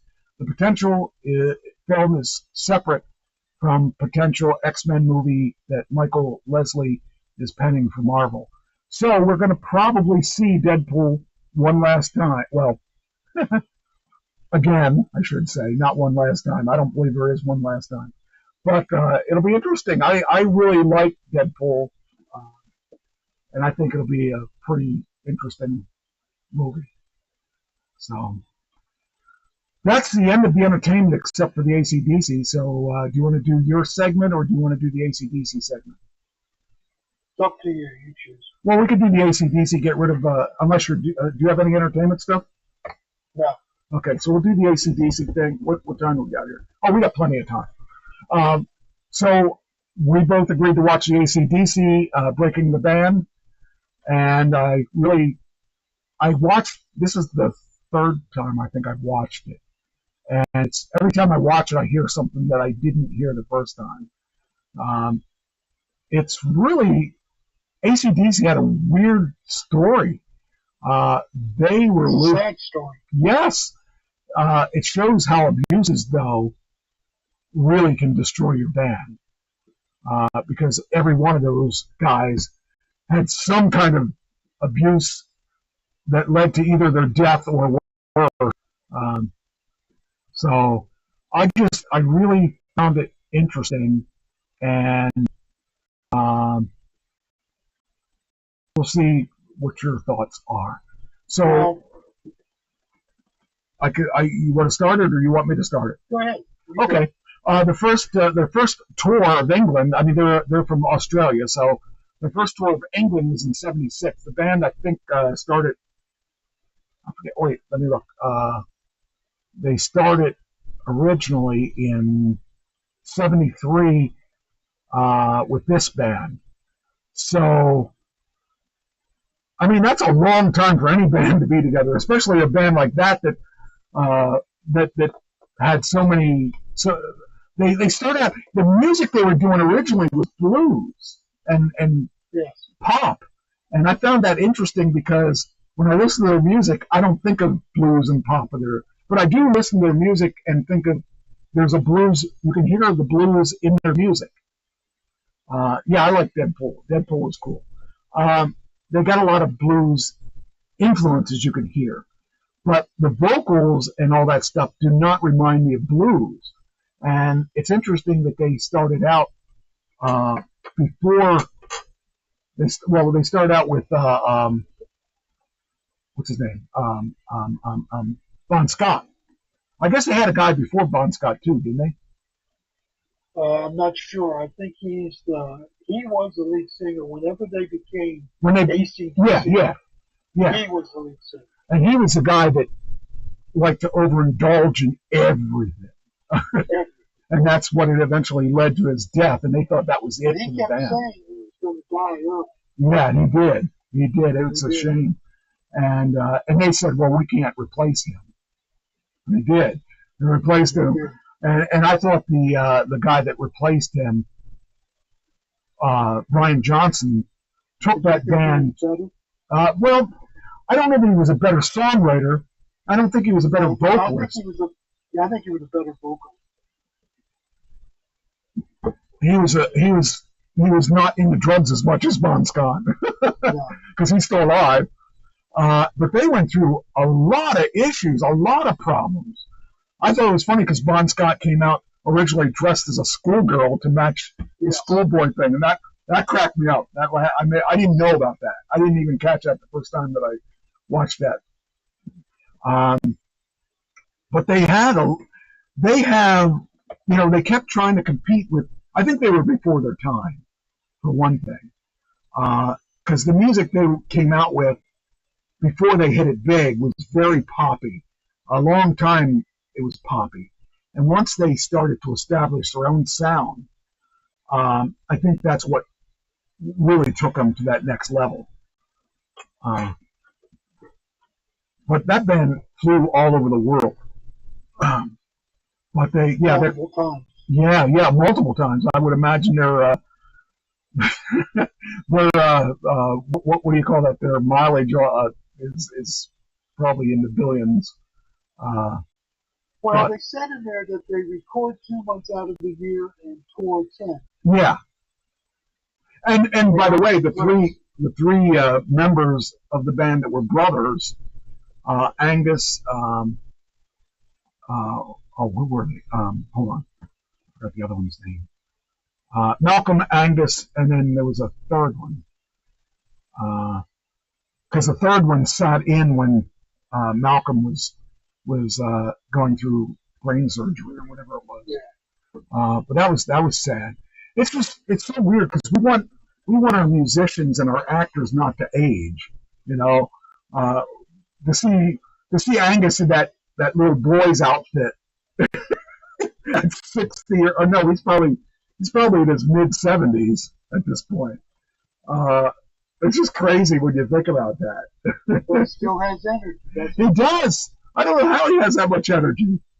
That's great, and he's such a good guitarist. That guy has a lot of stage presence.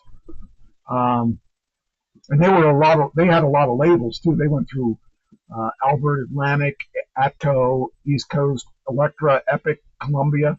I mean, all I've got to my name is Orchard and Jaybird. Those are the two I have. Jeez. They had to be show-offs. Oh, the other one's Stevie Young. So and then the manager was their older brother. What was his name? hold on. I might have that. I don't. Shoot. Well, he gets shafted at the end. Yeah. Or in the middle. Malcolm died from dementia. I think it was his nephew that filled in. Yeah. That was, but all those guys could play. They could play so well.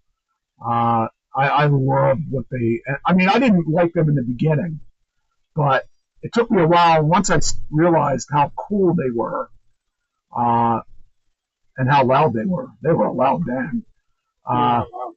But they were considered hard rock, rock blues, or blues rock, and heavy metal. And they just call it rock and roll. But, it's a lot more than a rock and roll. So they sold 200 million records worldwide, inducted in the Rock and Roll Hall of Fame in 2003, have sold over 200 million records worldwide, making them one of the best-selling artists of all time. The early stuff, it's funny because I wasn't really into them till probably maybe the 90s, because I just didn't really I didn't really like the vocals. And then when I had to sing them, I was like, oh, I don't really want to sing these guys because my voice couldn't do their style. But it turned out I've been able to sing their songs and be pretty good at it. I mean, I love Sin City and For Those About the Rock. Ken and I had a song that we wrote. I wish I had it with me. I'd play it for you. We wrote a song of compilations of a lot of their songs in one. It was called Rock and Roll. Wait a minute, what was it called? Rock and Roll something on the Highway to Hell. I'll have to dig it out. I'll play it next week if I can find it. It was a pretty fun song. But I started singing their song with that compilation that we did, and then I started doing a Whole Lot of Rosie, which was just a hair above my range, and now I can sing it really well. I mean, really easily, and Sin City and that. So those are the two songs that I can do of theirs that I've done of theirs. So let me see my notes here. It was in 77 that Bon Scott. Let's see here. Yeah, okay. So Bon Scott left or died 7 months after the release of the Highway to Hell in 79. He died of alcohol poisoning, and then Brian. Yeah, he choked. He suffocated on his own vomit. Yeah, he died in a car. Yeah. Just sleeping in a car, and I would have never thought of that happening.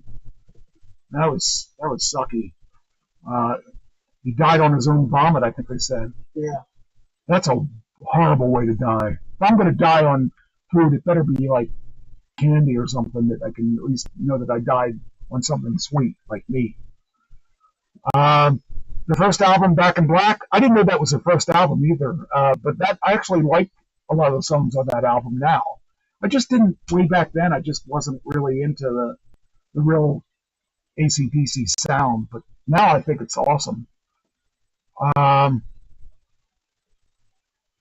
So when Brian Johnson took over, the first album with Johnson was, oh wait, that's a Back in Black was, so that's not their first album.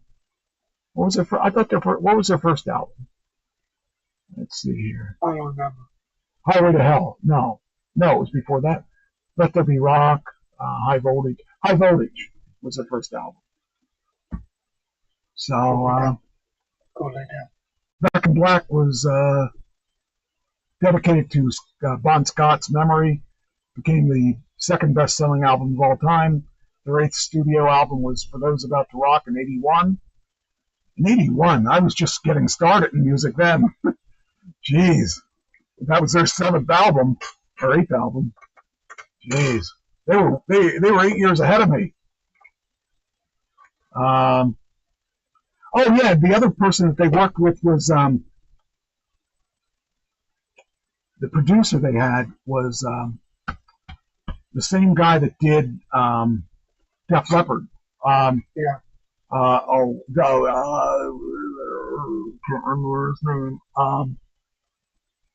Freaking A. He's a really good producer. Mutt Lange. Yeah, Mutt Lange was who it was.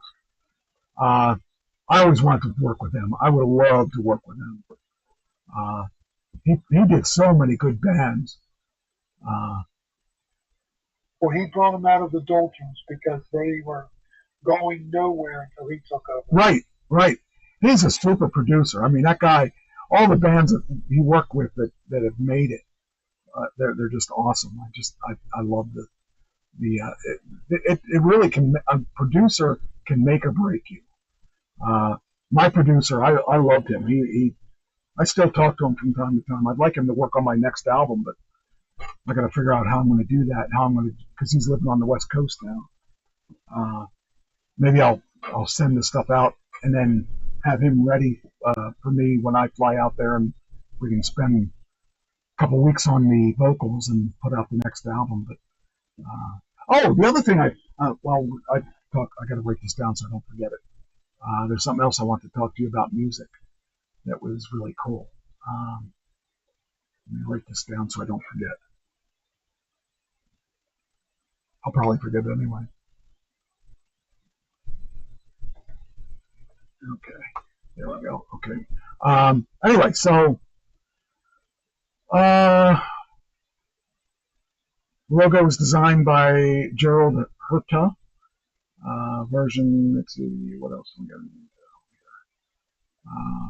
It says here, for about 18 months, the members of the band dressed in some form of glam or satin outfit. Angus tried various costumes like Zorro, a gorilla, and Superman, and their performances involved cover versions of the Rolling Stones, Chuck Berry, the Beatles, and a smattering of old blues standards, while trailing some of the original songs. Angus wore his characteristic school uniform stage outfit in 1974, and the idea was Margaret's. He portrayed a boy straight from the school to play his guitar. Could you imagine a guy in his 70s wearing that? Well, just look at the AC/DC group and you'll see it. So, if he'd ever changed, it stands to reason. Right. Yeah. People look. I mean, that's a trademark. That's as much as the trademark as the Michelin Man's little rubber tire guy. You know.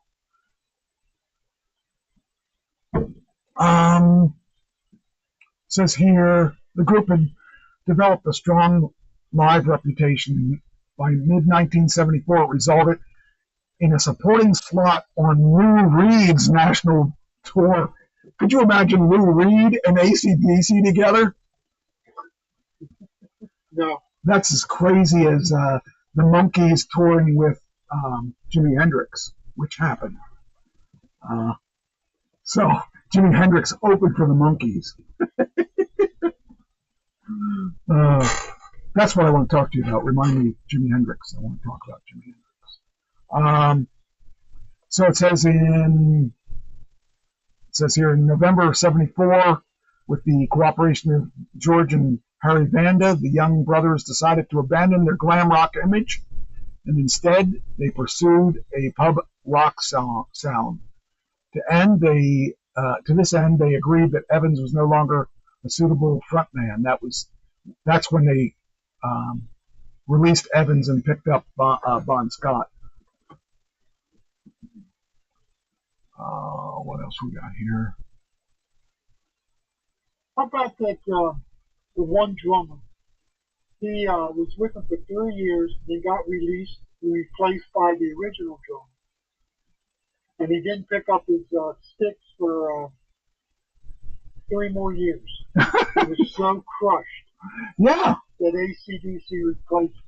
Well, I mean, if you've been in a band that's that successful and you're let go, I mean, that's I would feel like I don't want to start over. I'm at the top and I'm now no longer at the top. So, yeah, I would really hate that. That would suck big time. I don't know. Let's see here. We're talking about Jailbreak, Dirty Deeds, Done Dirt Cheap, Cliff Williams.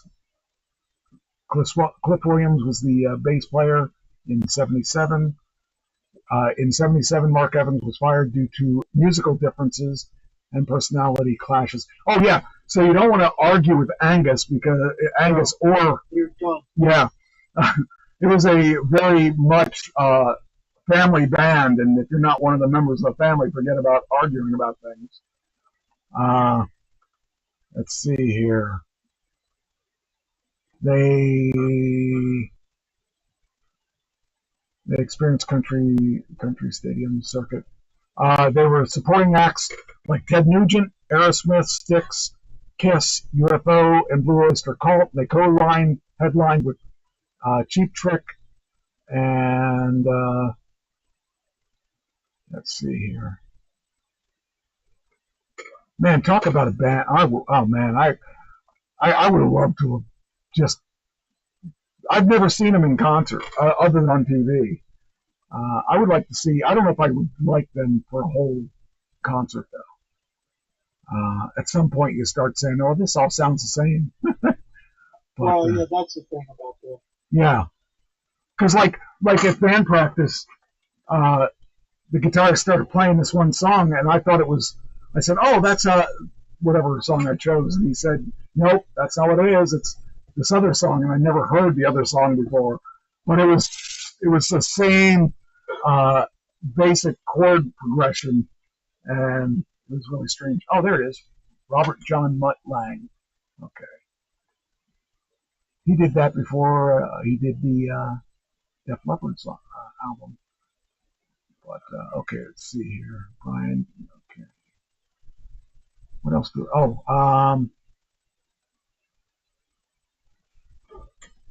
it says, but following Bon Scott's death, the members briefly considered quitting. Bon Scott's parents advised the members that he would have wanted them to carry on, so they decided to carry on with the new vocalist. Fat Lip vocalist Alan Fryer and ex-Rick Wakeman vocalist Gary Pickford Hopkins and the Easy Beats singer Stephen Wright were touted by the press as possible replacements. Wow, Stephen Wright, the guy that did Dreamweaver. I couldn't imagine him as the guy. Yeah. And That's a whole different way of singing. Yeah, yeah. Oh, yeah, Two Cellos. Yeah, I saw. Did you ever see Two Cellos? Yeah. They're two cello players that do AC/DC songs on their cellos. They were on America's Got Talent. It says here, during your auditions, they brought in ex-Gordy singer Brian Johnson, who impressed the group.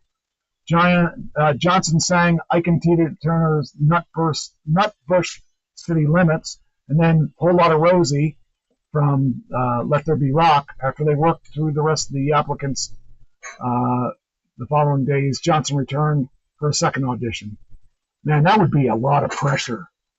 I would love to do that, but I don't think I would have. I think I would have cracked. I don't know.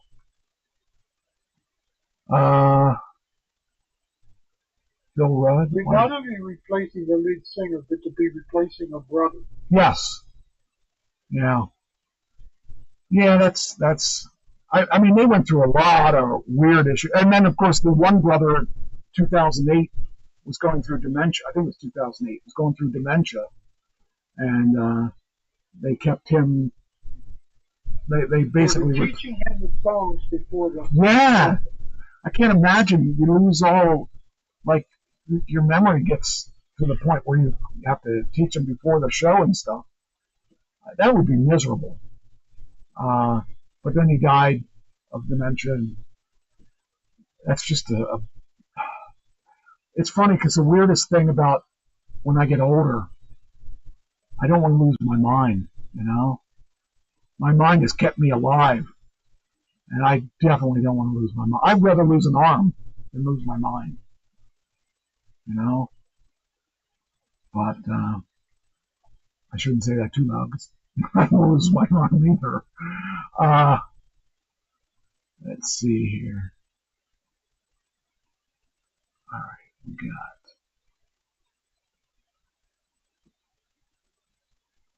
What else? What else are we missing? I mean, if we wanted to go through their whole history, we got a lot of stuff we could do. But they headlined the Download Festival in 2010. The 3 concerts in 2009, the Silver Plate Stadium in Argentina, were released on an album. Live at River Plate via DVD on May 10th, 2011.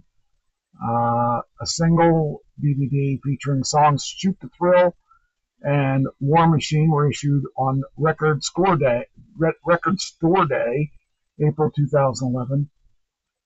My grandmother had dementia, and there were tests to see if you have the gene in you. Yeah, I've heard about that. I don't know if I'd want to know. It might make me like afraid to. I don't know. I don't know if I'd want to know. Anyway, 2018, Malcolm Young retires and was on hiatus. There was that's 2014 to 2018.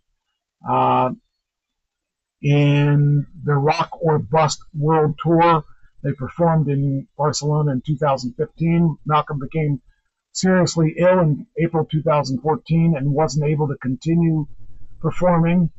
Fans speculated that the group would disband. However, Johnson stated that despite Malcolm's absence, that they would return to Vancouver. Now, one thing that I remember that irritated me was when Brian Johnson had his issue, he had a hearing issue, they replaced him and kicked him out of the band and replaced him with Guns N' Roses. What's his name? Yeah. Axl. Axl, yeah. Now, Axl could sing the stuff, but I just thought it was really uncool that you take your bandmate of that many years and just put him on the shelf because he didn't have a chance to, because of his hearing and all that. And then he got special hearing. It was in 2016. Band announced 10 dates on that, and it says here would be rescheduled on Johnson's doctor's order, telling him to stop touring immediately. He risked complete deafness. And they canceled the 10 dates to be rescheduled, likely with a guest vocalist who was Axl Rose. But he did come back, didn't he? I think he came back. Yeah. I don't think so. Did he? Yeah. In 2018, August 2018, speculation grew that the former members, Johnson and Rudd, were coming back with the band And a fan living near the warehouse studio, Vancouver, claimed to have observed them in an outdoor area of the studio from an apartment window. Shortly afterwards, a photograph of Johnson with Williams at the gymnasium of the Living Shangri-La Hotel in Vancouver in December 2018 it surfaced, indicating that Williams had rejoined the band, and AC/DC confirmed on the 30th of September 2020 return of Johnson, Rudd, and Williams to the lineup alongside Angus and Stevie, reuniting the band, the band that rock or bust lineup. So I was glad that they actually, let him go out the way he should go out. I think they're all retired now. Well, the ones that were left are retired now. But boy, I'll tell you, they had oh wait, here it is. January 2025 news broke that the band's Burwood home on Burleigh Street had been demolished in December 2024 to make way for a. Well, that's really sad though. That we had to see that the house that they were working with had been demolished to make way for a large development project. News sparked outrage from the band's followers and rock fans in Australia.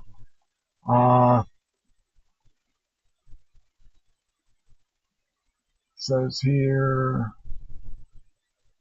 for the majority of Malcolm's tenure, he used a Marshall Super Bass. What else we needed? Our influences. Well, this band is definitely a legendary band, and they're gonna remember. I'm gonna remember them, as a band I didn't really like when I was younger, but they grew on me, man. And now you're singing their songs. Yeah, now I'm singing their songs. It's hard to believe, huh? That's wild. But they did have a lot of deaths and a lot of illnesses and stuff that disrupted that band to go on for that long. So, I don't know. Anything else you want to add to it? No, you covered it. We covered it. Yeah. What I wanted to tell you was that I watched on Peacock, I think it was, a special they had on Jimi Hendrix. And on that special, I'm watching it, and I saw this guy whose name was Richard Gaudier. Now, that name wouldn't mean anything for me in general, except I knew that name.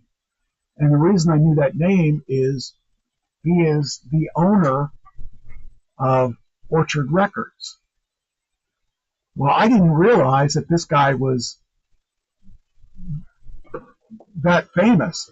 Here he was one of the people that helped Jimi Hendrix get a deal. He was a record producer and stuff, and he helped Jimi Hendrix get a deal, and he helped a lot of other people too, apparently. I didn't realize it. But this guy is he's on LinkedIn.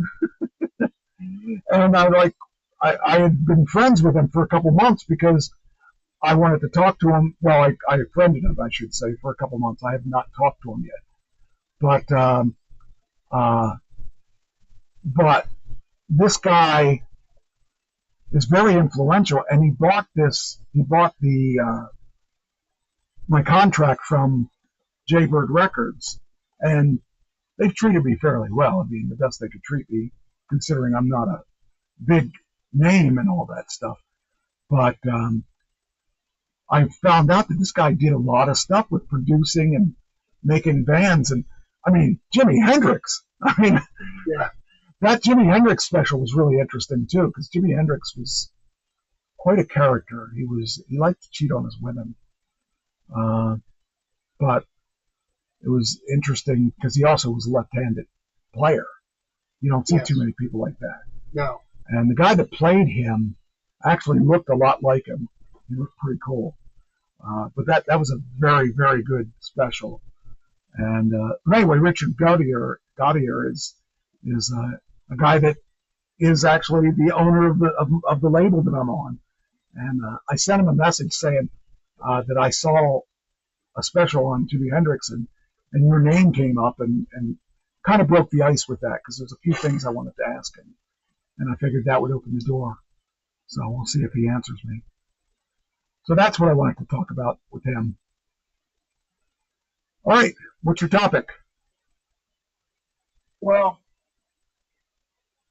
Trump sent his budget to Congress, Okay, and I just thought I'd go over a couple highlights okay, of his budget to see how you feel about it. All right? This is what he wants to cut.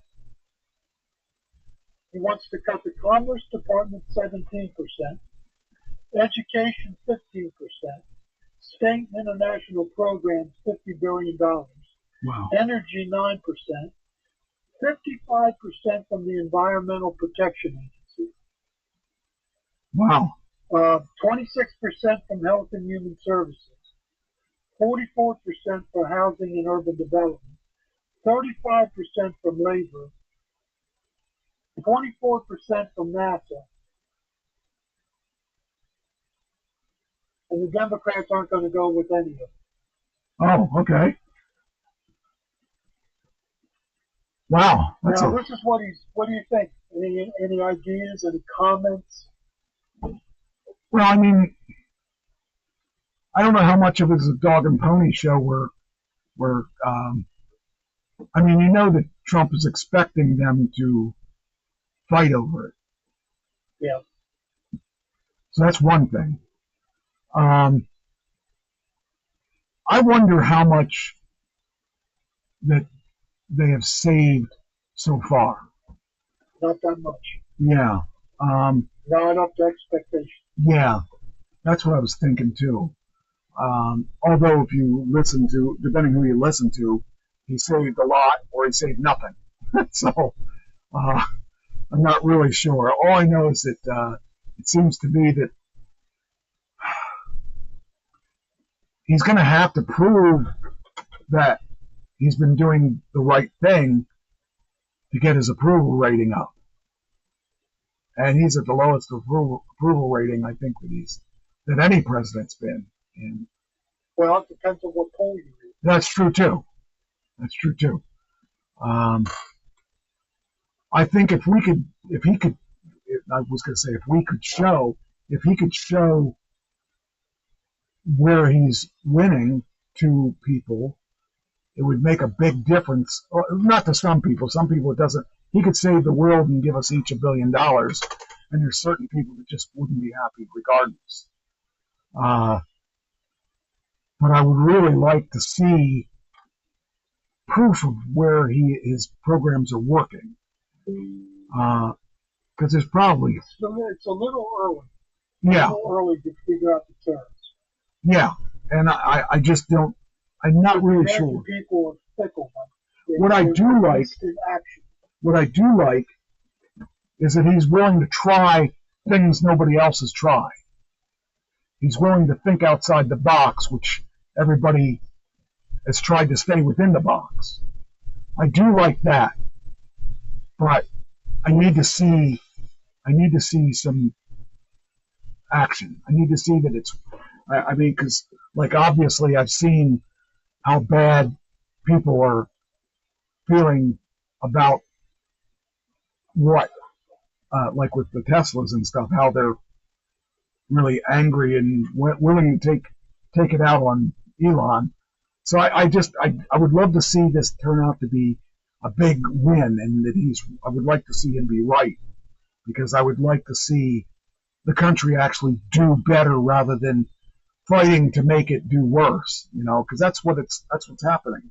It's like last time when he was in office, everyone did everything they could to stand in his way of doing what he thinks. He is a businessman. He's not going to do really things that he feels is going to be a negative thing. He wants to go down in as the best president ever. That's his goal. Yes, he does. He wants on Mount Rushmore. Yes, he wants that. And if he were to solve part of the problems that he's trying to solve, It could happen because he's doing things that are unconventional that nobody else has done, and it, it could be. I applaud him for that. I guess I got to wait, like everybody else, to see if it's going to work, whatever he's doing. I still believe that a businessman can be better than a politician, but I don't know if he is the one. He might be. He could be. I'd like to see him succeed. I don't want to see him fail like a lot of people do. A lot of people will stand in his way to make sure he fails. I'm not one of them. I'm one of those. I want to see you do what you say you're going to do. Let's do it. And so I believe that we're on the path of something. He's willing to do things that are causing a lot of heat, but in the same sense, it could actually work. It's crazy enough that it could actually work. So that's what I feel. Well, speaking of polls, let me show you this one poll. Okay. This poll is a Harvard-Harris poll. It's run by a guy named Mark Penn. It polled 2,286 registered voters. So here's the thing. Most polls don't poll registered voters. They poll adults. Okay. Most adults are more negative on politicians and politics. Okay. The most accurate polls poll registered voters. The other thing is you have to sample correctly. Republicans are now a bigger party than Democrats, so you need more Republicans in your poll than Democrats. Okay. Right? So this is what this Harris poll did. They found that his approval rating is 48%. Disapproval is 46%. It's not as bad as I thought. Now, but here's the bad part. The right, wrong track for the country. Right track 39%, wrong track 49%. That's bad. That's bad for him. Do you approve of the Republican Party or disapprove? 51% approve, 49% disapprove. And finally, the approval rating of the Democratic Party. 42 approve, 58 disapprove. So the Democrats are a bigger trouble than the Republicans. But it's the right-wrong track that's the real problem. And it's the tariffs. Yes. See, he has 80% approval ratings when it comes to deportation, when it comes to the southern border in deportation.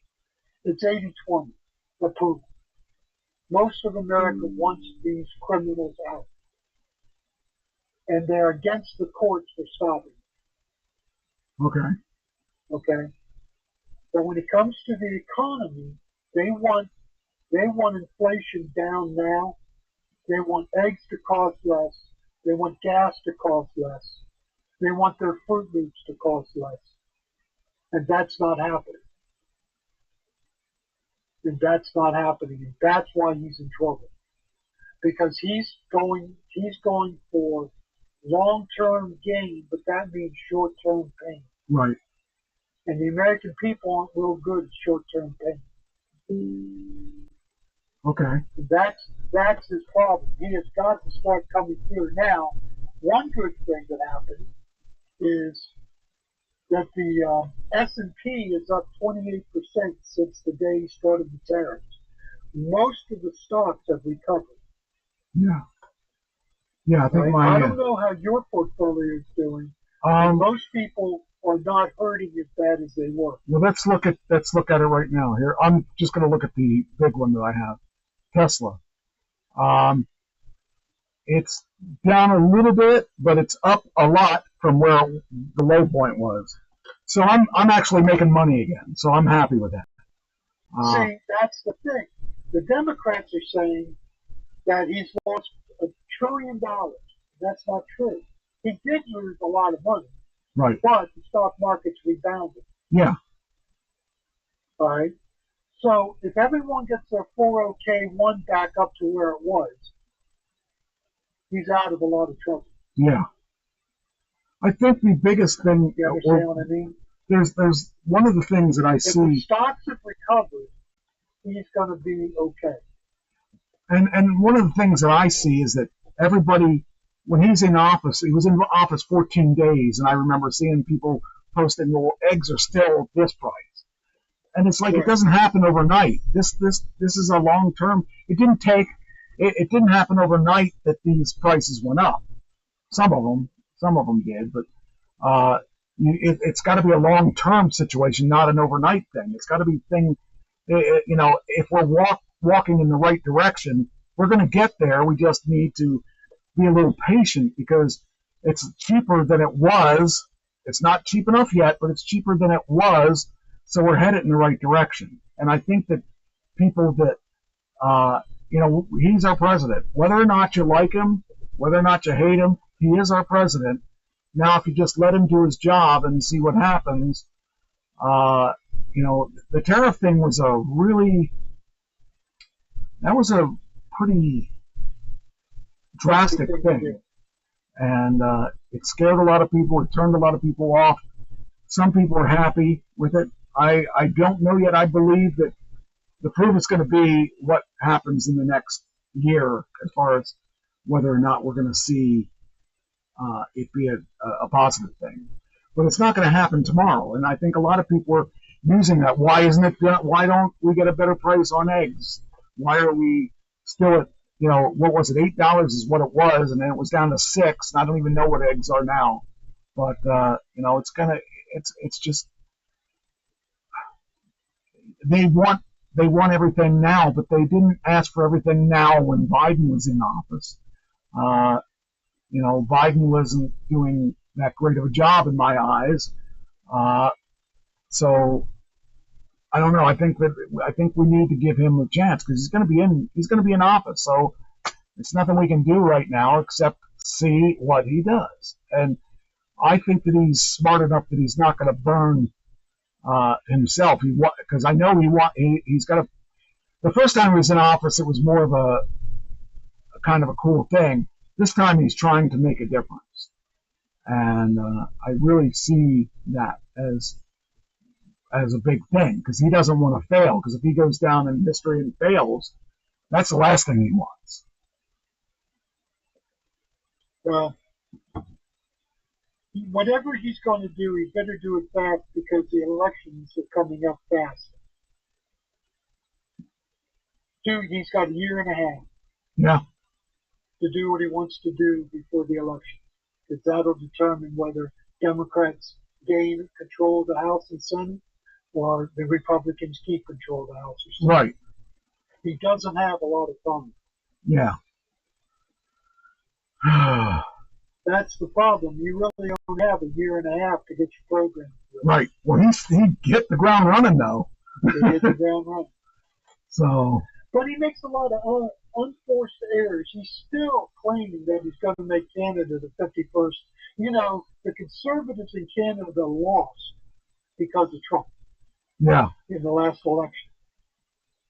Because the country rallied around the liberals because the liberals were saying, no way are we going to be the 51st state of America. Because of his mouth, the conservatives lost.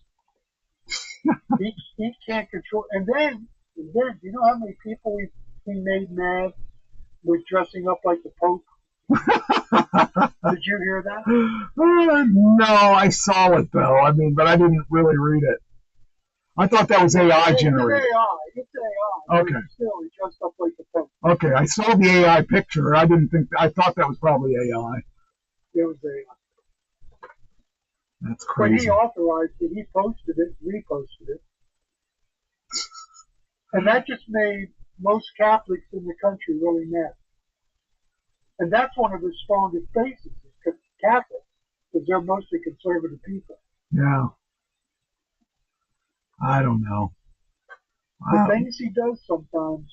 What do you think? What do you think? You think he's doing okay? You think he's doing all right? Or I think he has time to pull this off. Okay. With tariffs. Yeah. They claim that within the next 3 months there's going to be tremendous amount of deals between countries. Okay. So, and I know this, I've been following this. China is in trouble financially Well, they're trying to be cocky, though. They're trying to. because what they're having riots, and they're going to crack down on the riots, and so they'll squelch the protests. Wow. Not riots, protests.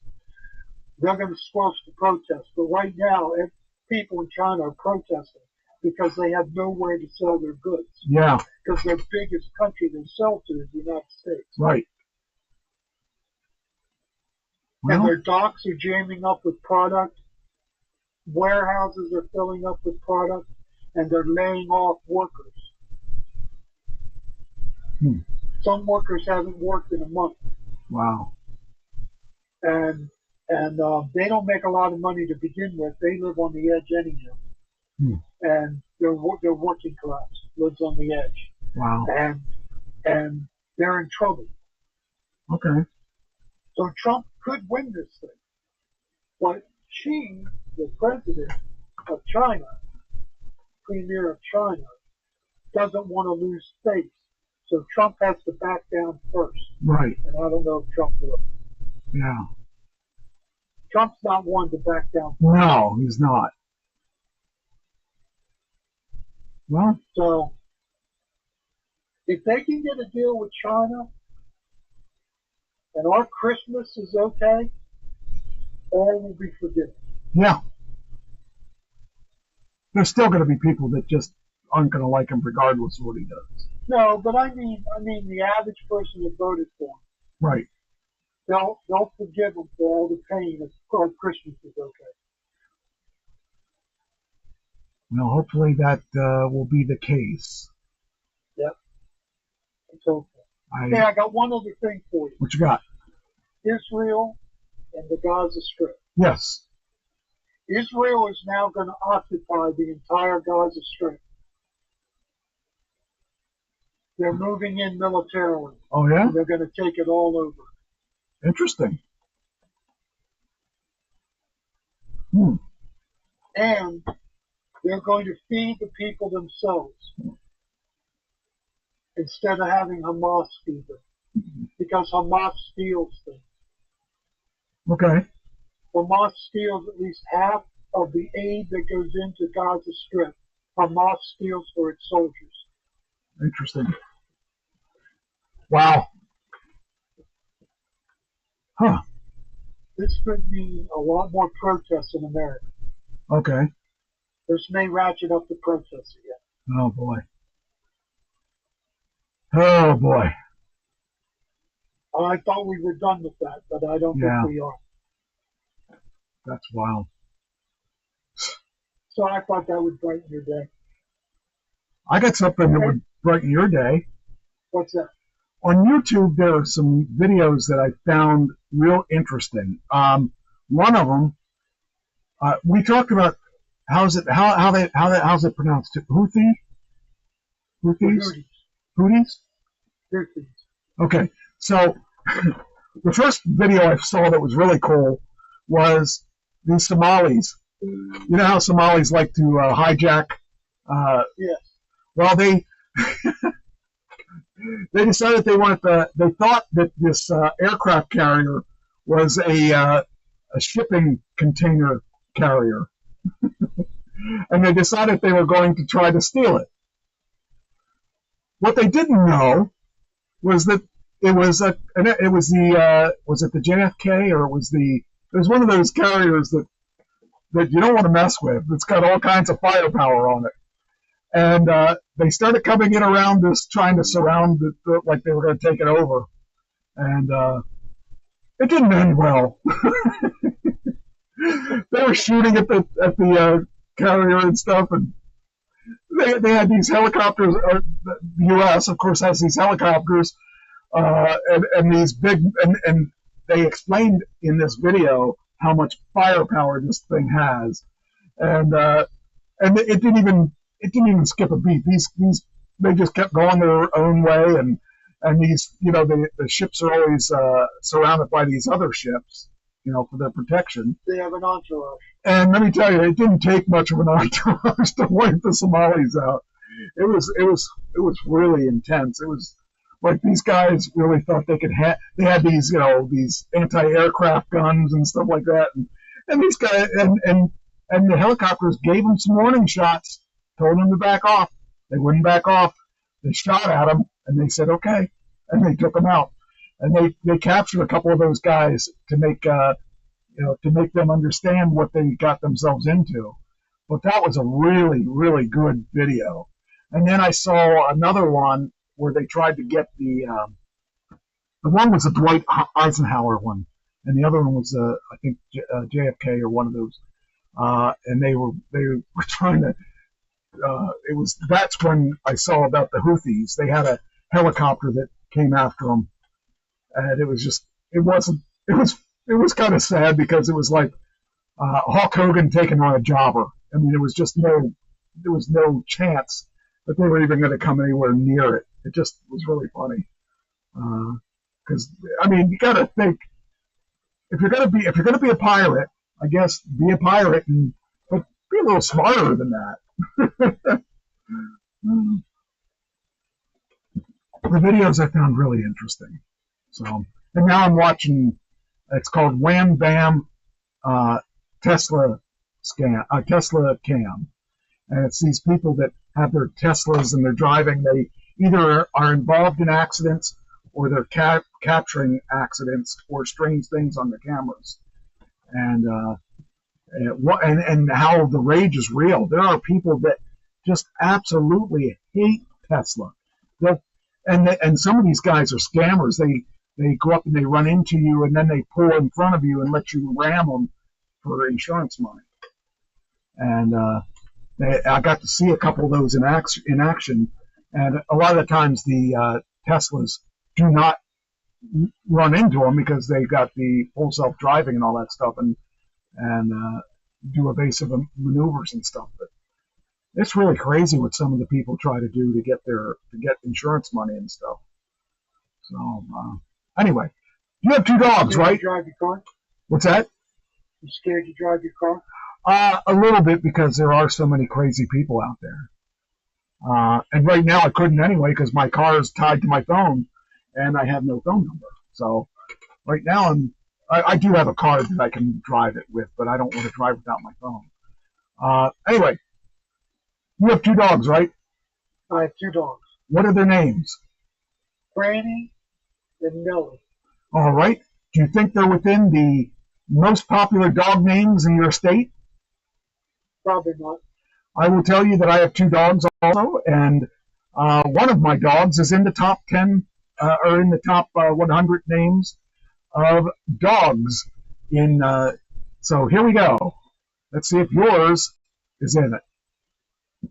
So the top 10 names in the U.S. Luna, Bella, Charlie, Max, Daisy, Lucy, Coco, Milo, Cooper, and Teddy are the top 10 names in the United States for dog names.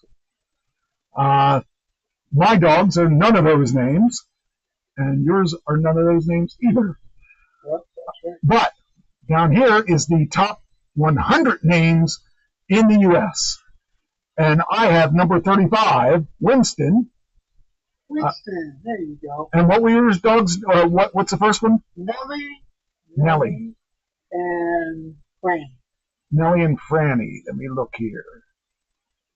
Oh, I see Buddy was here too. Buddy had a dog before Cheyenne that was Buddy. So he was number 12, so that would have been good.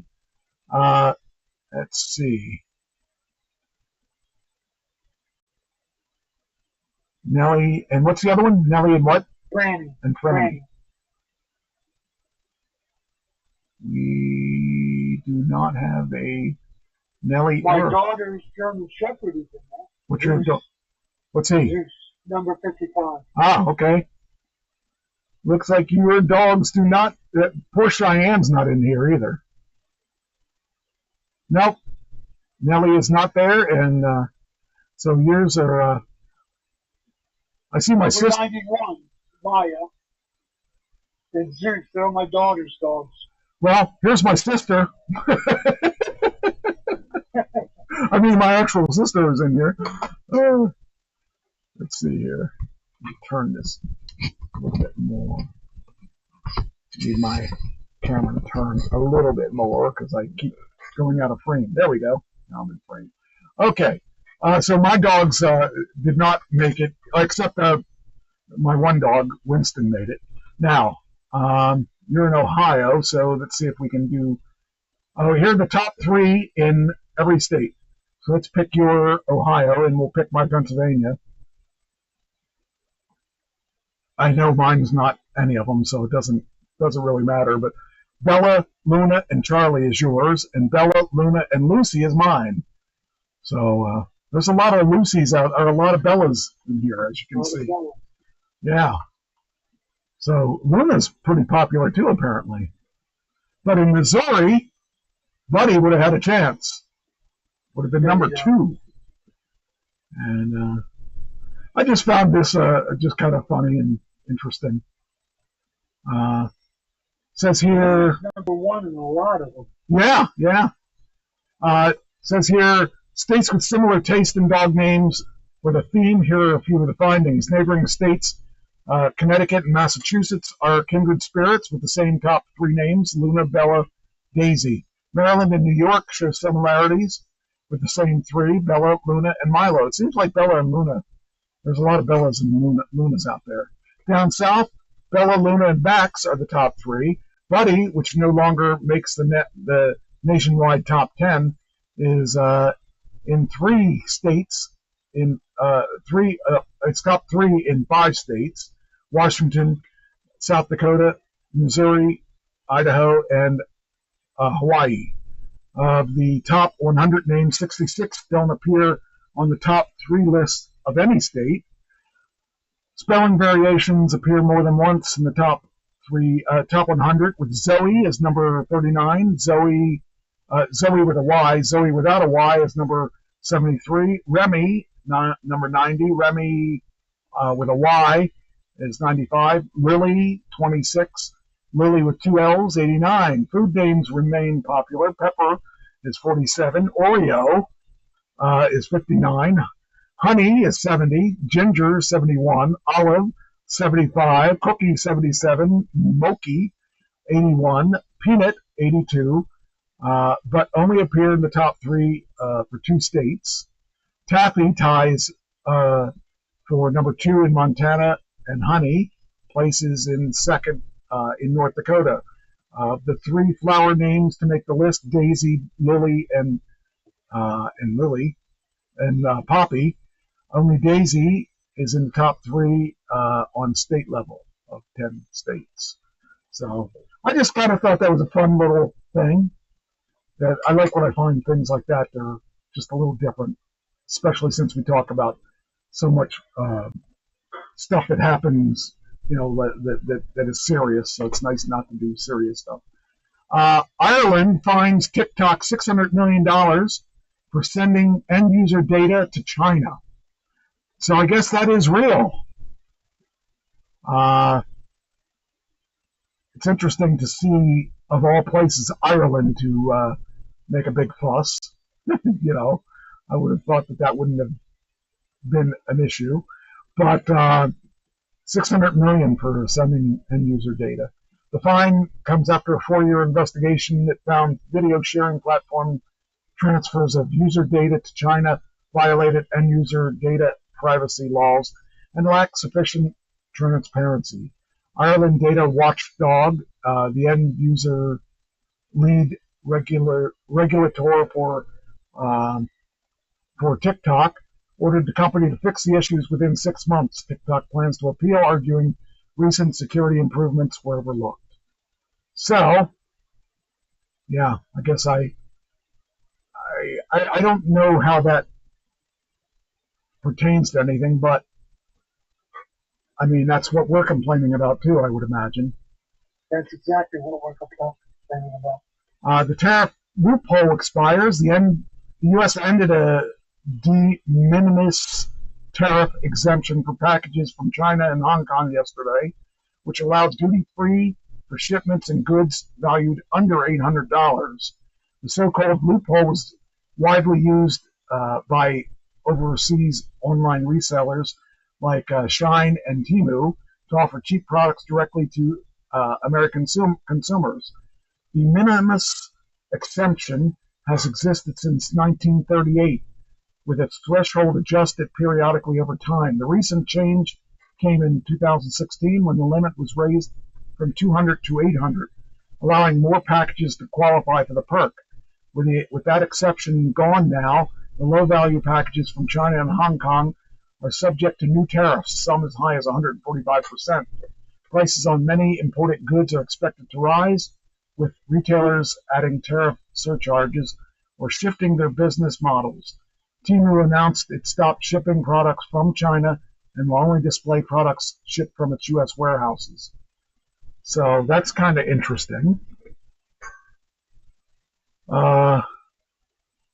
See here. Oh, this is interesting. Chef Boyardee. They sold. Conagra is the owner of Chef Boyardee. They reportedly agreed to sell the historic brand to private equity firm Grinwood Partners. The deal is not yet finalized. How much do you think Chef Boyardee would cost you if you were to buy it? I have no idea. $50 million. $600 million. $600 million. That's for that ravioli stuff. It's a lot of ravioli. It's a lot of ravioli.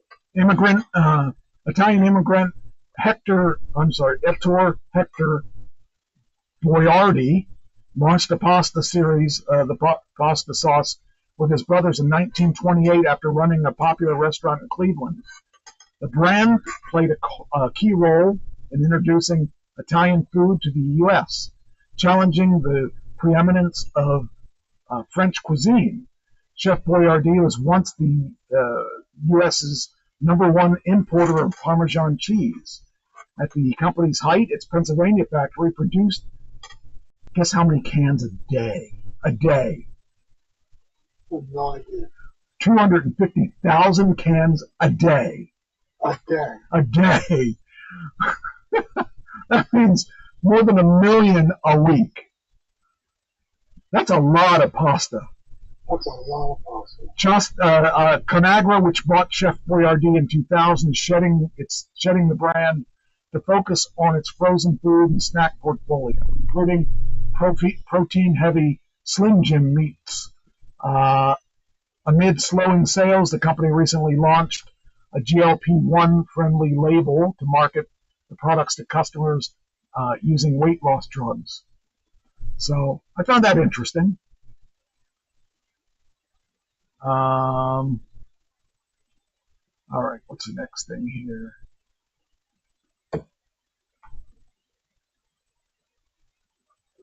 All right, here we have, do you know the history of why girls traditionally wore pink and boys blue? No. I didn't know it either, but here is the information as I found. Smithsonian Magazine. Children used to wear the same white dresses regardless of gender, but clothing styles and preferences shifted in the mid-20th century. Okay, so here it says 2-year-old Franklin Roosevelt. No, that can't be him. No, that can't be him.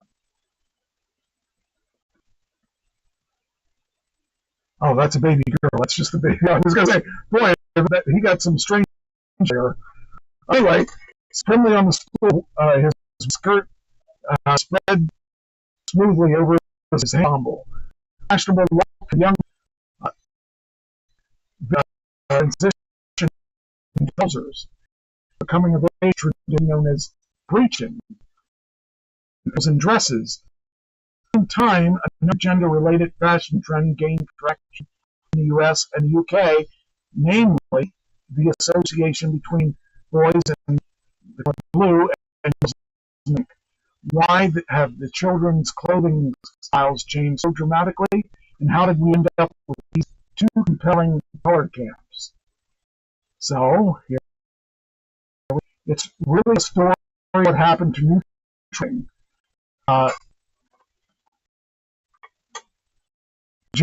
B. The author of Pink and Blue, telling the boys and the girls from Girls in America. This is from the Smithsonian Magazine in 2011.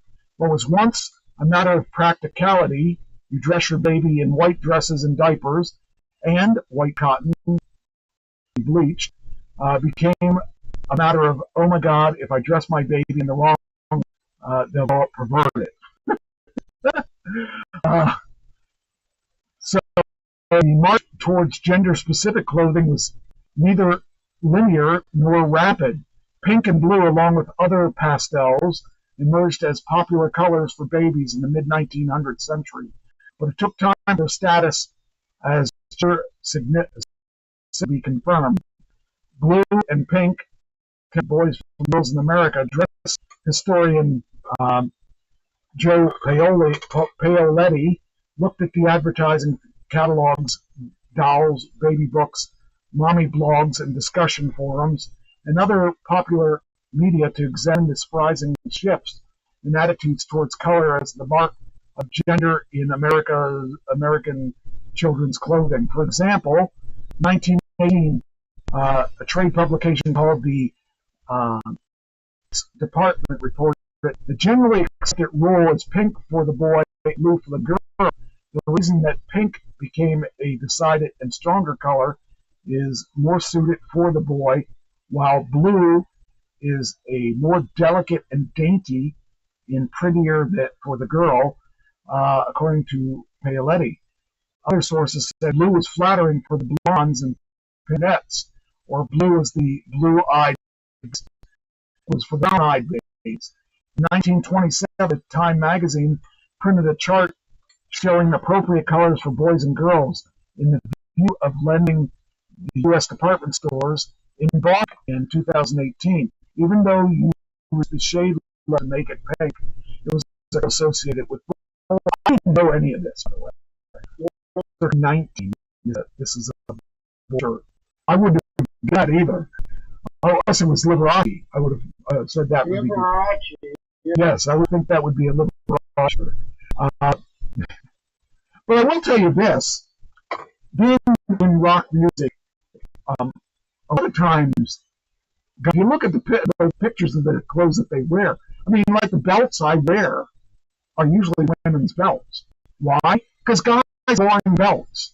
All we have a leather belt, brown or black, and it clasps. Women have these really holes in them. They have like white. They have black belts. They have all colors of belts. And if you ever look at the Tyler video, you'll see that all the belts he wears are women. And in fact, a lot of the clothes he wears are women. So it's funny to see this article and then knowing rock musicians don't care. They wear whatever they want. But anyway, so based in part of Paoletti's research, scholars, book authors, and media have argued that blue's connection with the boys and connection with wasn't solidified till the mid-20th century. Prior to that point, many sources state the gender nature of colors was reversed or basically inconsistent. Paoletti's original argument, which has since been misconstrued as a total reversal, but data analyzed by Marco del Guidice, a psychologist in the University of New Mexico, complicates this picture. In 2012, del Guidice, I guess it is, published a paper refuting the pink reversal, as he called it. After researching a database because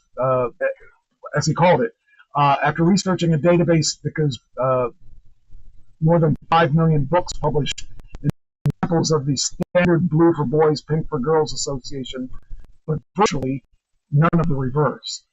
The results showed remarkable consistency in gender coding over time, rather than a sharp shift around 1940s, leading him to conclude that the magazine excerpts, often cited as proof of reversal, were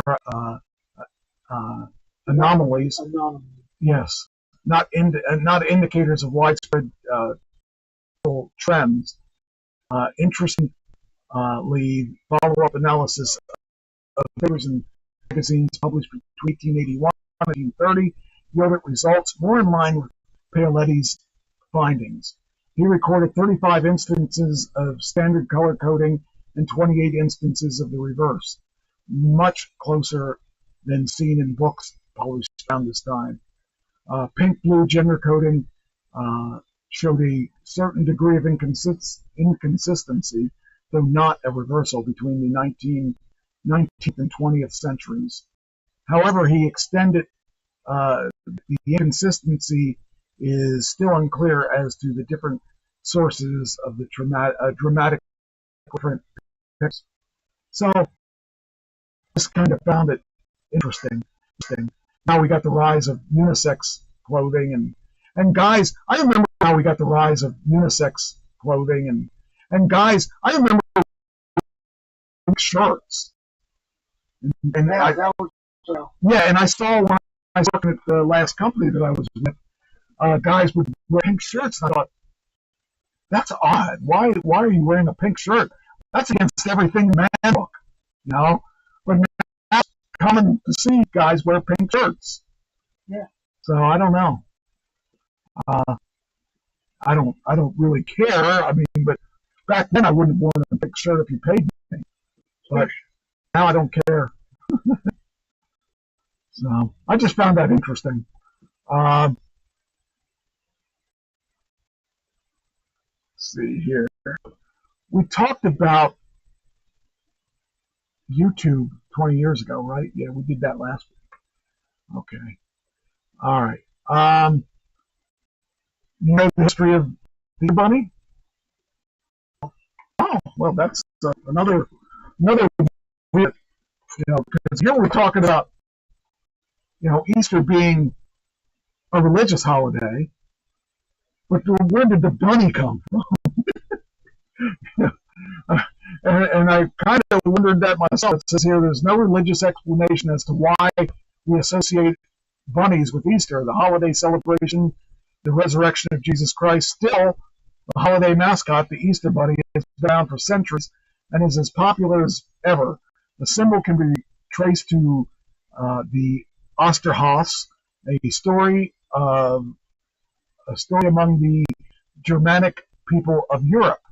The history of the Easter Bunny elaborates on its origins and provides some interesting explanation as to why we continue to associate the character with the holiday. What didn't tell me anything? Wait a minute. Go. I'm missing something. Oh, read on RDCon. Okay, hold on. I was going to say, it should be there. There it is. Reader's Digest. Did you ever think you'd ever go back to that? Yeah, no, Yeah. Okay. Bunny's origin is more mysterious than ever met.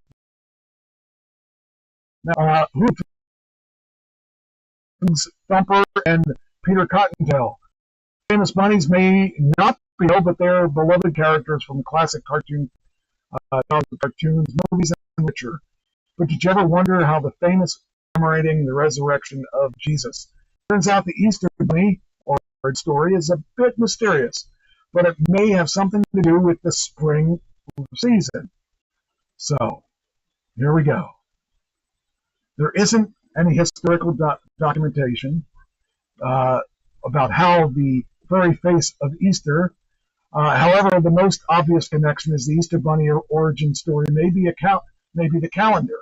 April showers not only bring flowers, but the month also heralds the birth of a baby rabbit.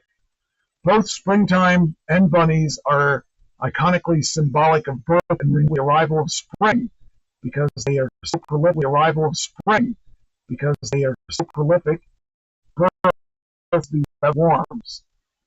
There's no religious significance on the bunny being part of Jesus, who, according to the Gospels of Mark, Matthew, and Luke, to the Gospels of Mark, Matthew, and Luke, celebrate Passover on the first supper was a Passover Seder, celebrating the Israelites have been part of Passover Seder at the Last Supper, as they still are today. I didn't know that. So eggs were a big part of. Okay. They're a big part of the Seder. See, I would have never. Oh, it's Seder. Okay. Okay. So they've been part of the Passover Seder plate at the Last Supper today. We know for sure, but sources really incorporated in the ritual. So there are no clothes. Okay. There are no bunnies to be found. The myth of Ostara. The myth of Ostara is another popular theory that some contend is part of the Easter Bunny origin. The ancient scholar known as the Venerable Bede wrote in his work The Reckoning of Time that the word Easter stems from E-A-S-R-E, Easter, another version of the name Ostara. He elaborates on this theory that saying that the deed, an English wrote the word from an Anglo-Saxon goddess, Easter, whose feast is coincided with the day the Christian Paschal celebration that Bede, or whatever their name is, made her up. Bede made no mention of rabbits or eggs being associated. You'll see the Easter Bunny pop up, or shall we say hop up, in Easter movies, on Easter decorations, and in Easter memes, Easter puns too. But when did it actually first appear? The earliest reference to the Easter Bunny dates back to before the 17th century, when the Germanic people of Easter introduced the Osterhaus, a rabbit that brought children at Easter time. According to History.com, when the Germanic immigrants settled in the Americas in the 1700s, they brought this tradition with them to Pennsylvania. Yay, Pennsylvania! The tradition even included children Osterhaus, much like leaving cookies for Santa at Christmas. I didn't know any of this stuff. Why does the Easter Bunny bring eggs? Because eggs, yeah, that's kind of. There's some theories about why Easter Bunny delivers them. This is funny when I think about this. I never really thought about this stuff. According to History.com, one contends that eggs are connected to traditions. The seen as Easter is in an ancient world, and as such were associated with pagan spring celebration. In Christianity, Easter egg is said to represent Jesus' resurrection. Did you know that? Yeah. Oh, okay. All right. Although the true origin of the Easter Bunny and Easter eggs may never be. That's why churches still do it. Oh, why? Because it represents the resurrection. Huh. Okay. Churches wouldn't do it if it wasn't for that. Okay. All right. I guess that makes sense. In Christ, okay, so it says, although the true origin of the Easter Bunny and Easter eggs may never be fully known or agreed upon, they continue to be as much of tradition of the Easter holiday, even if a typical Easter sermon wouldn't include anything about rabbit eggs or the. That's not to say that the Easter Bunny or Easter eggs are not religious traditions. Religion is far more than doctrine, text, belief, and sacred buildings. It's about practices, community, memory, family, home, and traditions, and that have meaning to you. So that's the story on the Easter Bunny. Oh, wow. This is a good story. Oops. Bring it back. Bring it back.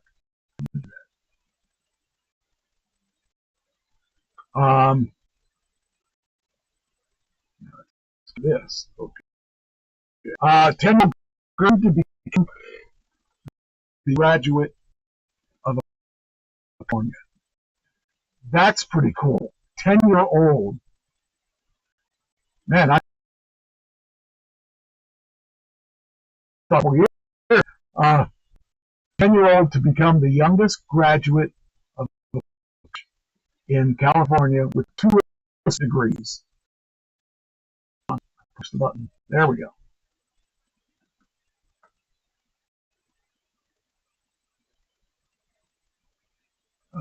In college, who have their youngest graduate, youngest scholar off the graduation stage, Alyssa Peralez, youngest graduate at the Ucapia, I don't know, Ucapa College, with 2 associate degrees at the age of 10. The whiz kid from San Fernando will take the ride with degrees in multiple sciences and mathematics on a rack to receive her diploma with a GPA close to 4.0. So let me ask you this as a father. You notice that your daughter or son were very advanced. Would you want to take them to an elevation like this, or would you let them be a kid? I let them be a kid. That's kind of how I feel about it too. So about 16. Okay, that's a fair number. Yeah, I'm just pulling that out, but I would let them be a kid until they were old enough to make up their own mind. Right. What they wanted to do. Yeah, I mean, I kind of felt that was the situation too. I mean, if I had kids, I'd want the best for them, but I don't know that taking their childhood, I mean, even if they wanted it, because even in some ways, I thought about, I started college at 16. Now, I mean, my situation was a little different because I had to get out of that place. But I don't know. I don't know if I'd let my kid do that if I had a kid. Because I really had to grow up quickly. Because I got in way over my head, not knowing what I was getting into. I wouldn't do it any different, I don't think. I mean, I still would have to try to do it at 16. But, I think that in a lot of ways, I would be less likely to let my kid do that because, well, I mean, my situation was I needed to get out of that place because of the environment. But if that were not the situation, I would say I would be less likely to let that happen. Okay, that was the last week, so we don't have to do that one.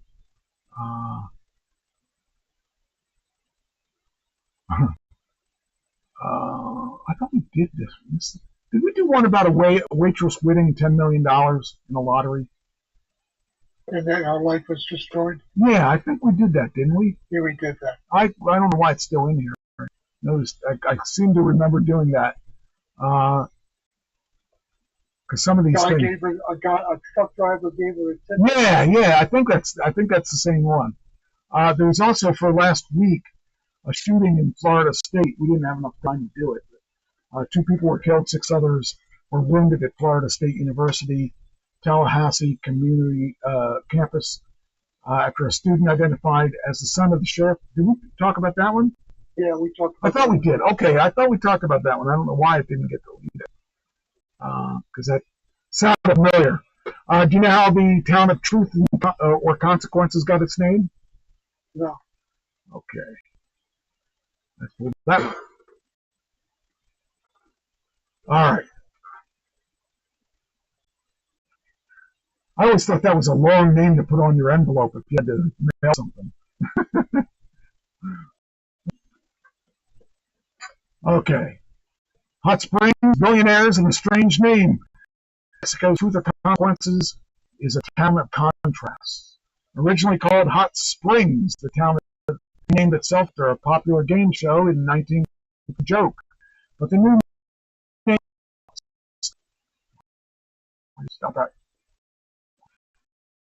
It's got with its main street architecture and a feel of a sleepy ham.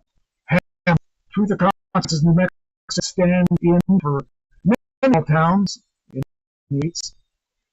However, a closer look at reveals that local art, hot springs, and a couple of eccentric millionaires with a population of 6,000 residents. Truth or Consequences, T or C as locals call it, is a town of contrasts. It's a place of incongruities, and somehow don't seem that way. It's kind of its own economy. It says here there are two ends of the spectrum here, and the very progressive artists downtown and the very conservative cowboys in the rest of the country. And we peacefully coexist. It makes for a good melting pot. That's weird to think about. You have all these artists, and then you have these hardworking cowboys. It's kind of funny like that. Residents originally incorporated the town in 1916 as Hot Springs. The name nodded to what first the Mimbres and later the Apaches had long known. Geothermal waters at the that burbled to the surface. The area was considered a sacred healing ground by the indigenous people who inhabited it. And actually, in that area, there's a lot of alien sightings and stuff too, I think. In 1950, Hot Springs swapped its name to the quizzical Truth or Consequences radio. Truth or Consequences. Radio host Ralph Edwards offered to broadcast the 10th anniversary episode of Truth or Consequences game show from its first town to rename itself. Hot Springs became Truth or Consequences on March 31st of that year, 1950. That's crazy. I don't know if I'd want my name in my area to be that long. Initially, the town changed its name as a joke, with every intention of changing it back. But the director of the town's Geronimo Trail Visitor Center said after Edwards visited the broadcast, the town developed an affinity for him, and the residents voted to make the name permanent. The affection was mutual. Edwards visited each May for the next 50 years. His annual homecoming evolved into a town-wide fiesta for TNC to celebrate with a parade, a pageant, and other events in the Ralph Edwards Park. So that's how Truth or Consequences got its name. Wow. That's crazy stuff. Truth or Consequences. Would have been better with that. Yeah, I would have thought, but that doesn't. Nobody asks about how'd you get in. Makes more of an interesting story when you when you tell them, well, we got it from the game show. Jeez. Wonder if they're going to have a Joker's Wild New Mexico too. So, all right. I guess we could actually leave there because that's we're at 10:03. Anything else you want to talk about? Not 10:03. Got places to go, people to see. Oh man. Got dogs to put out. That's right, dogs to put out. So, all right. Well, then I guess we're gonna call it quits. I had a good time. Sure. I thought we had a good show. Yeah, a lot of good topics. So, And I hope there's. I just want to say hi to the YouTube thing. yeah, we're seeing more and more. We're seeing the growth there. It's good to see that people actually appreciate what we're doing. You know, this is a strange medium because you don't really know what everybody likes and what they don't like, and so it's good to have feedback of some sort that you can actually get. And like I said, more and more people are watching these shorter videos, like the obituaries and stuff like that.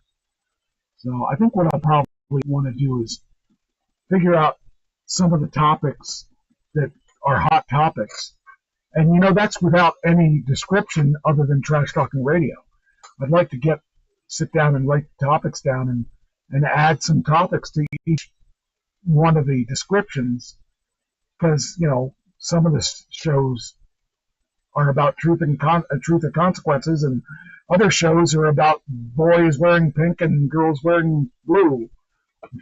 So it'd be kind of fun to segment that a little bit. So yeah. Anyway, all right. Well, I guess I will talk to you next week, and I will. I'd say call me on the phone, but that's not going to happen. Yeah, that's not going to happen. You're not that important. Well, I don't have one to call you on, actually. So, anyway, all right. It's time to go, and I will. Wait a minute. Let me see if this is going to play right. Is it going to do it right? Is it going to? Come on. Give me something. Oh, it didn't work. The outro. Here we go. There we go. I think. Play. Come on. This is the most entertaining part, is the part that doesn't work. Oh, it must have already played. All right, here we go.